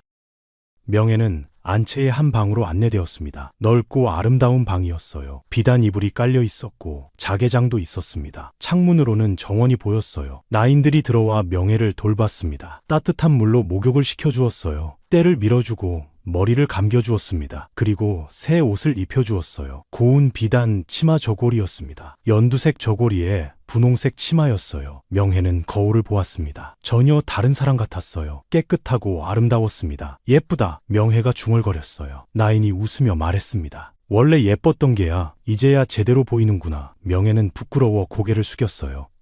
저녁이 되었습니다. 식사상이 들어왔어요. 밥, 국, 나물, 생선, 고기. 푸짐한 반찬이었습니다. 명혜는 숟가락을 들어 밥을 떴어요. 하얀 쌀밥이었습니다. 입에 넣찰고 부드러웠어요. 국도 떠먹었습니다. 미역국이었어요. 구수하고 따뜻했습니다. 명혜는 한 숟가락 한 숟가락 정성껏 먹었어요. 밥을 다 먹고 나서 명혜는 창가에 앉았습니다. 밖을 내다보았어요. 달이 떠올랐습니다. 둥근 보름달이었어요. 밝게 빛나고 있었습니다. 별들도 반짝이고 있었어요. 명혜는 달을 보며 생각했습니다. 할미는 뭐 하고 계실까? 그리워졌어요. 눈물이 났습니다. 할미, 명혜가 중얼거렸어요. 그때 밖에서 소리가 들렸습니다. 누군가 담을 넘는 소리였어요. 명혜는 깜짝 놀라 창문을 보았습니다. 검은 그림자가 방으로 다가오고 있었어요. 명혜는 숨이 멎는 것 같았습니다. 자객이었어요. 어젯밤 자신을 죽이려 했던 바로 그 자객이었습니다. 창문이 스르륵 열렸어요. 자객이 방 안으로 들어왔습니다. 손에는 칼이 쥐어져 있었어요. 달빛에 칼날이 차갑게 빛났습니다. 명혜는 벌떡 일어났습니다. 누구세요? 떨리는 목소리로 물었어요. 자객은 대답하지 않았습니다. 칼을 들어 올렸어요. 그리고 명혜에게 다가왔습니다. 한 걸음, 두 걸음, 점점 가까워졌어요. 살려주세요. 명혜가 비명을 질렀습니다. 큰 소리로 외쳤어요. 하지만 자객은 멈추지 않았습니다. 칼을 휘둘렀어요. 명혜는 옆으로 피했습니다. 하지만 다리가 불편해서 제대로 피하지 못했어요. 비틀거리며 넘어졌습니다. 바닥에 쓰러졌어요. 자객이 다시 칼을 들어 올렸습니다. 내리치려는 순간이었어요. 문이 벌컥 열렸습니다. 감히 중전마마가 들어섰어요. 뒤따라 금군들이 달려왔습니다. 저자를 잡아라. 중전이 명령했습니다. 금군들이 자객에게 달려들었어요. 자객은 칼을 휘두르며 저항했습니다. 하지만 금군들에게 둘러싸였어요. 결국 칼을 빼앗기고 붙잡혔습니다. 끌어내어라. 금군들이 자객을 끌고 나갔어요. 중전은 명혜에게 달려갔습니다. 바닥에 쓰러진 명혜를 안아 올렸어요. 명혜야, 괜찮으냐? 마마. 명혜가 떨리는 목소리로 대답했습니다. 온몸이 부들부들 떨렸어요. 중전은 명혜를 꼭 안았습니다. 괜찮다. 인제 괜찮다. 내가 지켜줄 것이다. 중전의 목소리도 떨렸어요. 밖에서 말발굽 소리가 들렸습니다. 누군가 도착한 것이었어요. 나인이 급히 들어왔습니다. 마마, 월심 할멈께서 도착하셨습니다. 당장 모셔오너라. 중전이 명령했어요. 잠시 뒤 월심이 들어왔습니다. 긴 여정에 지쳐 보였지만 눈빛은 또렷했어요. 손에는 붉은 보자기를 들고 있었습니다. 할미, 명혜가 소리쳤어요. 명혜야! 월심도 명혜를 보고 달려왔습니다. 두 사람은 부둥켜 안고 울었어요. 할미! 보고 싶었어요. 나도 그랬단다, 명혜야. 중전은 그 모습을 보며 눈물을 흘렸습니다. 그리고 월심을 보았어요. 할멈, 포대기를 가져오셨습니까? 예, 마마, 여기 있습니다. 월심이 붉은 보자기를 풀었어요. 안에서 붉은 비단 포대기가 나왔습니다. 중전이 포대기를 받아들었어요. 손이 떨렸습니다. 펼쳐보았어요. 금실로 수놓인 매화꽃 무늬가 있었습니다. 그리고 명혜라는 이름도 금실로 수놓아져 있었어요. 중전은 포대기를 꼭 안았습니다. 이게 정말 눈물이 쏟아졌어요. 중전은 명혜를 보았습니다. 그리고 결심했어요. 이제 진실을 말해야 할 때였습니다. 명혜야, 중전이 떨리는 목소리로 말했습니다. 예, 마마, 15년 전 나는 딸을 낳았단다. 중전이 말을 시작했어요. 그 아이는 왼쪽 다리가 불편했지. 대신들이 궁 밖으로 내보내라고 했어. 왕께서는 고민 끝에 좋은 곳으로 입양 보내라 명하셨단다. 중전의 목소리가 떨렸습니다. 하지만 윤씨가 황관을 매수했어. 그리고 아이를 눈밭에 버렸지. 나는 15년 동안 내 딸이 죽었다고 생각했단다. 눈물이 볼을 타고 흘러내렸어요. 그런데 네가... 중전은 명혜를 보았습니다. 네가 살아있었구나. 내 딸이... 살아있어. 중전이 명혜를 꼭 안았어요. 명혜는 믿을 수 없었습니다. 마마, 그럼 저는... 그래, 명혜야, 너는 내 딸이란다. 중전이 울먹이며 말했습니다. 명혜는 온몸에 전윤이 흘렀어요. 자신이 공주라니. 하지만 월심은 어떻게 되는 걸까? 명예는 월심을 보았습니다. 명예는 중전의 품에 안겨 있었습니다. 온몸이 떨렸어요. 방금 들은 말이 믿기지 않았습니다. 자신이 공주라니. 15년 동안 버려진 아이로 살았는데 사실은 공주였다니. 명예는 중전을 올려다보았어요. 눈물을 흘리는 중전의 얼굴을 보았습니다. 그 얼굴에는 슬픔과 기쁨이 함께 있었어요. 15년 동안의 그리움이 묻어 있었습니다. 마마! 명예가 떨리는 목소리로 불렀어요. 응? 내 딸아. 중전이 명예의 머리를 쓰다듬었습니다. 부드러운 손길이었어요. 따뜻했습니다. 명예는 눈물이 났어요. 기쁜지 슬픈지 알 수 없었습니다. 그저 눈물이 계속 흘러내렸어요. 볼을 타고 턱을 지나 저고리를 적셨습니다. 중전도 울었어요. 명예를 꼭 안고 소리내어 울었습니다. 15년 동안 참았던 슬픔이 터져나왔습니다. 목 놓아 울었어요. 월심은 그 모습을 보며 서 있었습니다. 가슴이 뭉클했어요. 기뻤습니다. 명예가 공주라니. 이제 명예는 행복하게 살 수 있겠구나. 하지만 한편으로는 슬펐어요. 이제 명예와 헤어져야 하는 걸까? 월심은 눈물을 흘렸습니다. 조용히 눈물을 닦았어요. 중전은 월심을 보았습니다. 월심의 눈물을 보았어요. 그리고 월심에게 다가갔습니다. 명예의 손을 잡고 월심 앞에 섰어요. 할멈! 중전이 월심을 보며 말했습니다. 제 딸을 살려주셔서 감사합니다. 할멈께서 아니었다면 명예는 눈밭에서 얼어 죽었을 것입니다. 중전의 목소리가 떨렸어요. 아닙니다, 마마. 명예는 제게도 하늘이 주신 선물이었습니다. 월심이 고개를 숙이며 대답했습니다. 중전은 월심의 손을 잡았어요. 따뜻한 손으로 월심의 거친 손을 감쌌습니다. 할멈, 정말 고맙습니다. 중전이 진심으로 말했어요. 월심은 눈물을 흘렸습니다. 마마, 두 사람은 손을 맞잡고 울었어요. 그때 밖에서 발소리가 들렸습니다. 금군장이 들어왔어요. 무릎을 꿇고 절을 올렸습니다. 마마, 자객을 신문에 싸웁니다. 말하거라. 중전이 명령했습니다. 자객이 자백했사옵니다. 후궁 윤씨의 명을 받고 공주마마를 해치려 했다고 합니다. 금군장의 목소리가 낮고 단단했어요. 중전의 얼굴이 굳어졌습니다. 눈빛이 차갑게 변했어요. 윤씨를. 중전이 이를 악물며 말했습니다. 당장 윤씨를 잡아들여라. 그리고 옥에 가두어라. 예, 마마. 금군장이 물러갔어요. 잠시 뒤밖에서 소란이 들렸습니다. 놓으시오. 놓으라니까요. 윤씨의 목소리였어요. 비명을 지르고 있었습니다. 금군들이 윤씨를 끌고 왔어요. 윤씨는 발버둥을 쳤습니다. 하지만 금군들의 힘을 이길 수 없었어요. 교태전 앞마당에 끌려왔습니다. 무릎을 꿇렸어요. 바닥에 엎드렸습니다. 중전이 밖으로 나왔습니다. 명혜와 월심도 따라 나왔어요. 윤씨를 내려다보았습니다. 윤씨. 중전의 목소리가 차가웠어요. 얼음처럼 차갑고 날카로웠습니다. 네가 정말 내 딸을 죽이려 했느냐? 마마, 억울합니다. 저는 아무것도 하지 않았습니다. 윤씨가 바닥에 이마를 찍으며 외쳤어요. 쿵쿵 소리가 났습니다. 거짓말 마라. 자객이 이미 자백했다. 중전이 소리쳤습니다. 목소리가 교태전을 울렸어요. 그건 윤씨가 말을 잇지 못했습니다. 15년 전에도 네가 환관을 시켜 내 딸을 눈밭에 버렸지. 중전이 다그쳤어요. 아닙니다. 아직도 거짓말을 하느냐. 중전이 분노했습니다. 온몸이 떨렸어요. 주먹을 꽉 쥐었습니다. 금군장, 예 마마, 윤씨를 폐서인으로 삼고 서인으로 강등하여 궁에서 영원히 내쫓아라. 그리고 감옥에 가두어라. 예 마마. 금군들이 윤씨를 끌고 갔어요. 마마, 용서해 주십시오. 마마. 윤씨가 울부짖었습니다. 하지만 금군들은 멈추지 않았어요. 윤씨를 끌고 나갔습니다. 윤씨의 비명이 점점 멀어졌어요. 그리고 마침내 들리지 않았습니다. 중전은 깊은 숨을 내쉬었어요. 온몸에 힘이 빠졌습니다. 명계가 중전을 부축했어요. 마마, 괜찮으세요? 응? 괜찮단다. 이제 정의가 바로 섰구나. 중전이 명예를 보며 미소를 지었습니다. 쓸쓸한 미소였어요. 하지만 안도의 미소이기도 했습니다. 중전은 방으로 돌아갔어요. 명예와 월심을 앉히고 차를 내오게 했습니다. 따뜻한 차가 사발에 담겨 나왔어요. 김이 모락모락 피어올랐습니다. 드시오. 중전이 월심에게 차를 건넸습니다. 고맙습니다, 마마. 월심이 차를 받아들었어요. 두 손으로 사발을 감싸 쥐었습니다. 따뜻했어요. 차를 한 모금 마셨습니다. 입안에 은은한 향이 퍼졌어요. 중전은 월심을 보며 말했습니다. 할멈, 부탁이 있소. 말씀하십시오, 마마. 제 곁에 계셔 주시겠소?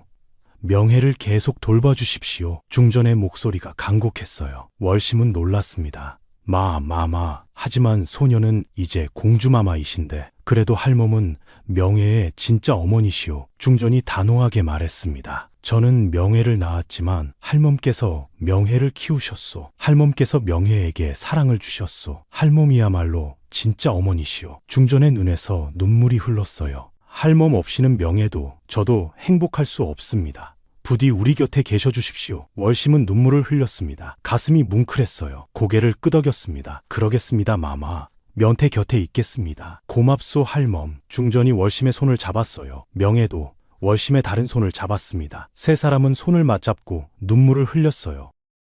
다음 날 아침 궁궐 안이 술렁거렸습니다. 중전마마께서 큰 발표를 하신다는 소식이 퍼졌어요. 근정전에 모든 대신들이 모였습니다. 왕께서도 나오셨어요. 용상에 앉으셨습니다. 중전도 옆자리에 앉으셨어요. 그리고 명혜가 앞에 섰습니다. 고운 비단 치마저고리를 입고 있었어요. 머리에는 비녀를 꽂았습니다. 공주의 옷차림이었어요.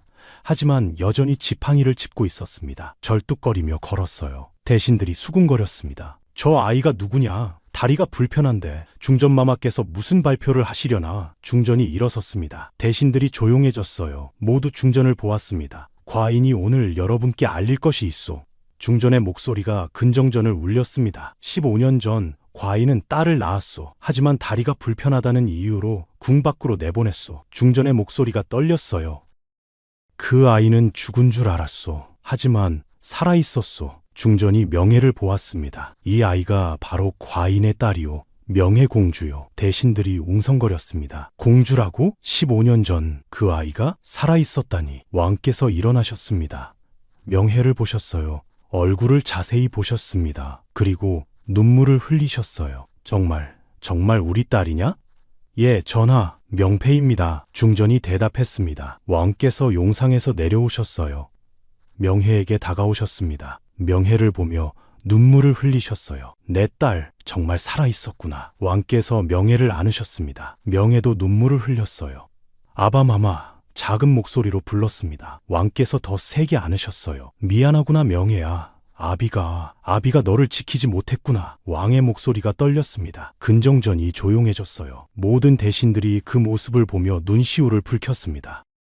왕께서 명혜를 놓으시고 돌아서셨습니다. 대신들을 보셨어요. 과인이 명령을 내리겠소. 왕의 목소리가 크게 울렸습니다. 명혜를 공주로 복권시키겠소. 그리고 명혜를 키워주신 월심 할멈께 큰 상을 내리겠소. 예, 전하. 대신들이 일제히 절을 올렸습니다. 월심이 앞으로 나왔어요. 무릎을 꿇고 절을 올렸습니다. 월심 할멈. 왕께서 월심을 보셨습니다. 과인의 딸을 살려주시고 15년 동안 키워주셨소. 그 은혜를 어찌 갚겠소. 황송하옵니다, 전하. 월심이 고개를 숙였어요. 할멈께 한양 북촌에 큰 저택과 토지 백마지기를 하사하겠소. 그리고 평생 궁에서 명예와 함께 지낼 수 있게 하겠소. 또한 할멈을 왕실의 어른으로 예우하여 모든 이가 할멈께 존경을 표하도록 하겠소. 왕의 명령이 떨어졌습니다. 감사옵니다, 저하. 월심이 눈물을 흘리며 절을 올렸어요. 명예도 달려가 월심을 안았습니다. 할미, 이제 영원히 함께 있을 수 있어요. 그래, 명예야. 월심이 명예를 꼭 안았어요. 왕께서 다시 명령하셨습니다. 그리고 명예를 괴롭힌 자들을 모두 벌하겠소. 북쪽 마을의 박만석이라는 자를 당장 잡아들여라. 예, 전하. 금군들이 달려나갔어요. 며칠 뒤 박만석이 잡혀왔습니다. 손에 쇠사슬이 채워져 있었어요. 발에도 쇠사슬이 채워져 있었습니다. 왕 앞에 무릎을 꿇렸어요. 박만석, 왕께서 노하셨습니다. 네가 월심 할멈을 괴롭히고 명예공주를 팔아넘기려 했다는 것이 사실이냐? 용서하여 주십시오, 저하. 박만석이 바닥에 이마를 찌으며 빌었어요. 내 죄를 알고 있느냐? 죄송하옵니다. 황송하옵니다. 박만석을 귀양 보내고 재산을 모두 몰수하라. 그리고 월심 할멈께 입힌 피해를 100배로 갚게 하라. 예, 전하. 금군들이 박만석을 끌고 나갔어요. 박만석은 울부짖었습니다. 저하, 용서해 주십시오. 하지만 왕께서는 돌아보지도 않으셨어요. 박만석이 끌려 나갔습니다. 이제 정의가 바로 섰습니다. 한 달이 지났습니다. 월심은 한양 북촌에 큰 저택을 받았어요. 기와집이었습니다. 마당도 넓고 방도 많았어요. 하인들도 생겼습니다. 월심은 처음에는 어색했어요. 이렇게 큰 집에 사는 것이. 하지만 명혜가 옆에 있어서 행복했습니다. 명혜는 궁에서 공부를 했어요. 글을 배우고 예절을 배웠습니다. 하지만 저녁이면 늘 저택으로 와서 월심과 함께 시간을 보냈어요. 할미, 오늘 배운 거 들어볼래요? 그럼 말해보렴. 명혜는 월심에게 배운 것을 이야기했습니다. 월심은 명혜의 이야기를 들으며 미소를 지었어요. 우리 명혜 참 똑똑하구나. 할미 덕분이에요. 명혜가 월심을 안았습니다. 저녁이면 함께 밥을 먹었어요. 따뜻한 밥, 구수한 국, 맛있는 반찬 함께 먹으니 더 맛있었습니다. 밥을 다 먹고 나면 마당을 산책했어요. 달을 보며 걸었습니다. 명혜는 여전히 지팡이를 짚고 걸었어요. 절뚝거렸습니다. 하지만 행복했어요. 할미, 저 정말 행복해요. 명혜가 월심을 보며 말했습니다. 나도 그렇단다, 명혜야. 할미가 아니었으면 저는 죽었을 거예요. 할미가 저를 살려주셨어요? 아니야, 명혜야. 너야말로 나를 살려줬어. 할미는 네가 없었으면 외롭게 살았을 거야. 월심이 명혜의 손을 잡았어요. 할미는 내 생명의 은인이고 진짜 어머니란다. 할미? 명혜가 눈물을 흘렸습니다. 두 사람은 손을 맞잡고 달을 보았어요. 둥근 보름달이 밝게 빛나고 있었습니다. 별들도 반짝이고 있었어요. 그날 밤 두 사람은 오래도록 이야기를 나눴습니다. 지난 15년 동안의 일들을, 힘들었던 일, 슬펐던 일, 기뻤던 일, 모든 것을 나눴어요. 그리고 웃고 울었습니다. 함께 있어서 행복했어요. 중전마마도 자주 저택을 방문하셨습니다. 명혜와 월심을 보러 오셨어요. 셋이 함께 차를 마시며 이야기를 나눴습니다. 할멀 정말 고맙습니다. 중전이 늘 말씀하셨어요. 아니옵니다, 마마. 명혜는 저에게도 선물이었습니다. 월심이 대답했습니다. 세월이 흘렀습니다. 명혜는 아름다운 공주로 자랐어요. 다리는 여전히 불편했지만 마음은 따뜻했습니다. 불편한 사람들을 도왔어요. 가난한 사람들에게 쌀을 나눠주었습니다. 병든 사람들을 돌봤어요. 백성들은 명혜 공주를 사랑했습니다. 자비로운 공주마마라고 불렀어요. 명혜는 자수도 계속 만들었습니다. 아름다운 자수를 만들어 백성들에게 나눠주었어요. 또한 어린 아이들에게 자수를 가르쳐 주었습니다. 다리가 불편해도 손이 있으면 뭐든 할 수 있어요. 명혜가 아이들에게 말했어요. 아이들은 명혜를 보며 희망을 얻었습니다. 월심은 행복하게 살았어요. 저택에서 편안하게 지냈습니다. 명혜가 매일 찾아왔어요. 중전마마도 자주 오셨습니다. 외롭지 않았어요. 행복했습니다. 어느 날 저녁 월심과 명혜는 마당에 앉아 있었습니다. 달을 보며 이야기를 나누고 있었어요. 명혜야, 네, 할미가 너에게 해주고 싶은 말이 있단다. 뭐예요, 할미? 월심은 명혜의 손을 잡았습니다. 진짜 어머니는 피로 이어진 사람이 아니란다. 월심이 말했어요. 사랑으로 이어진 사람이지. 할미는 너를 낳지 않았지만 너를 사랑한단다. 평생 사랑할 거야. 할미, 명혜가 눈물을 흘렸습니다. 나도 할미를 사랑해요. 할미는 저의 진짜 어머니예요. 고맙다, 명혜야. 월심이 명혜를 안았어요. 두 사람은 오래도록 안고 있었습니다. 달빛 아래서 서로를 꼭 안았어요.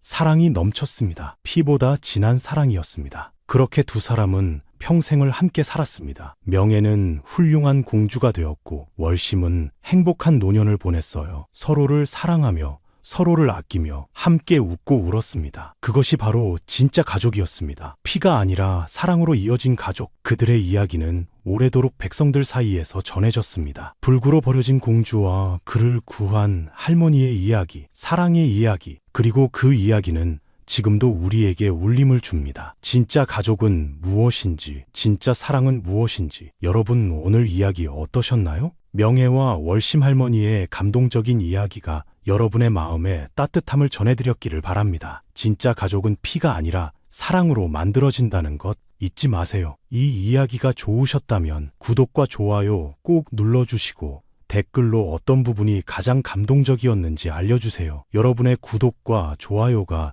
더 좋은 이야기를 만드는 큰 힘이 됩니다. 다음에도 더 감동적인 이야기로 찾아뵙겠습니다. 오늘도 행복하세요.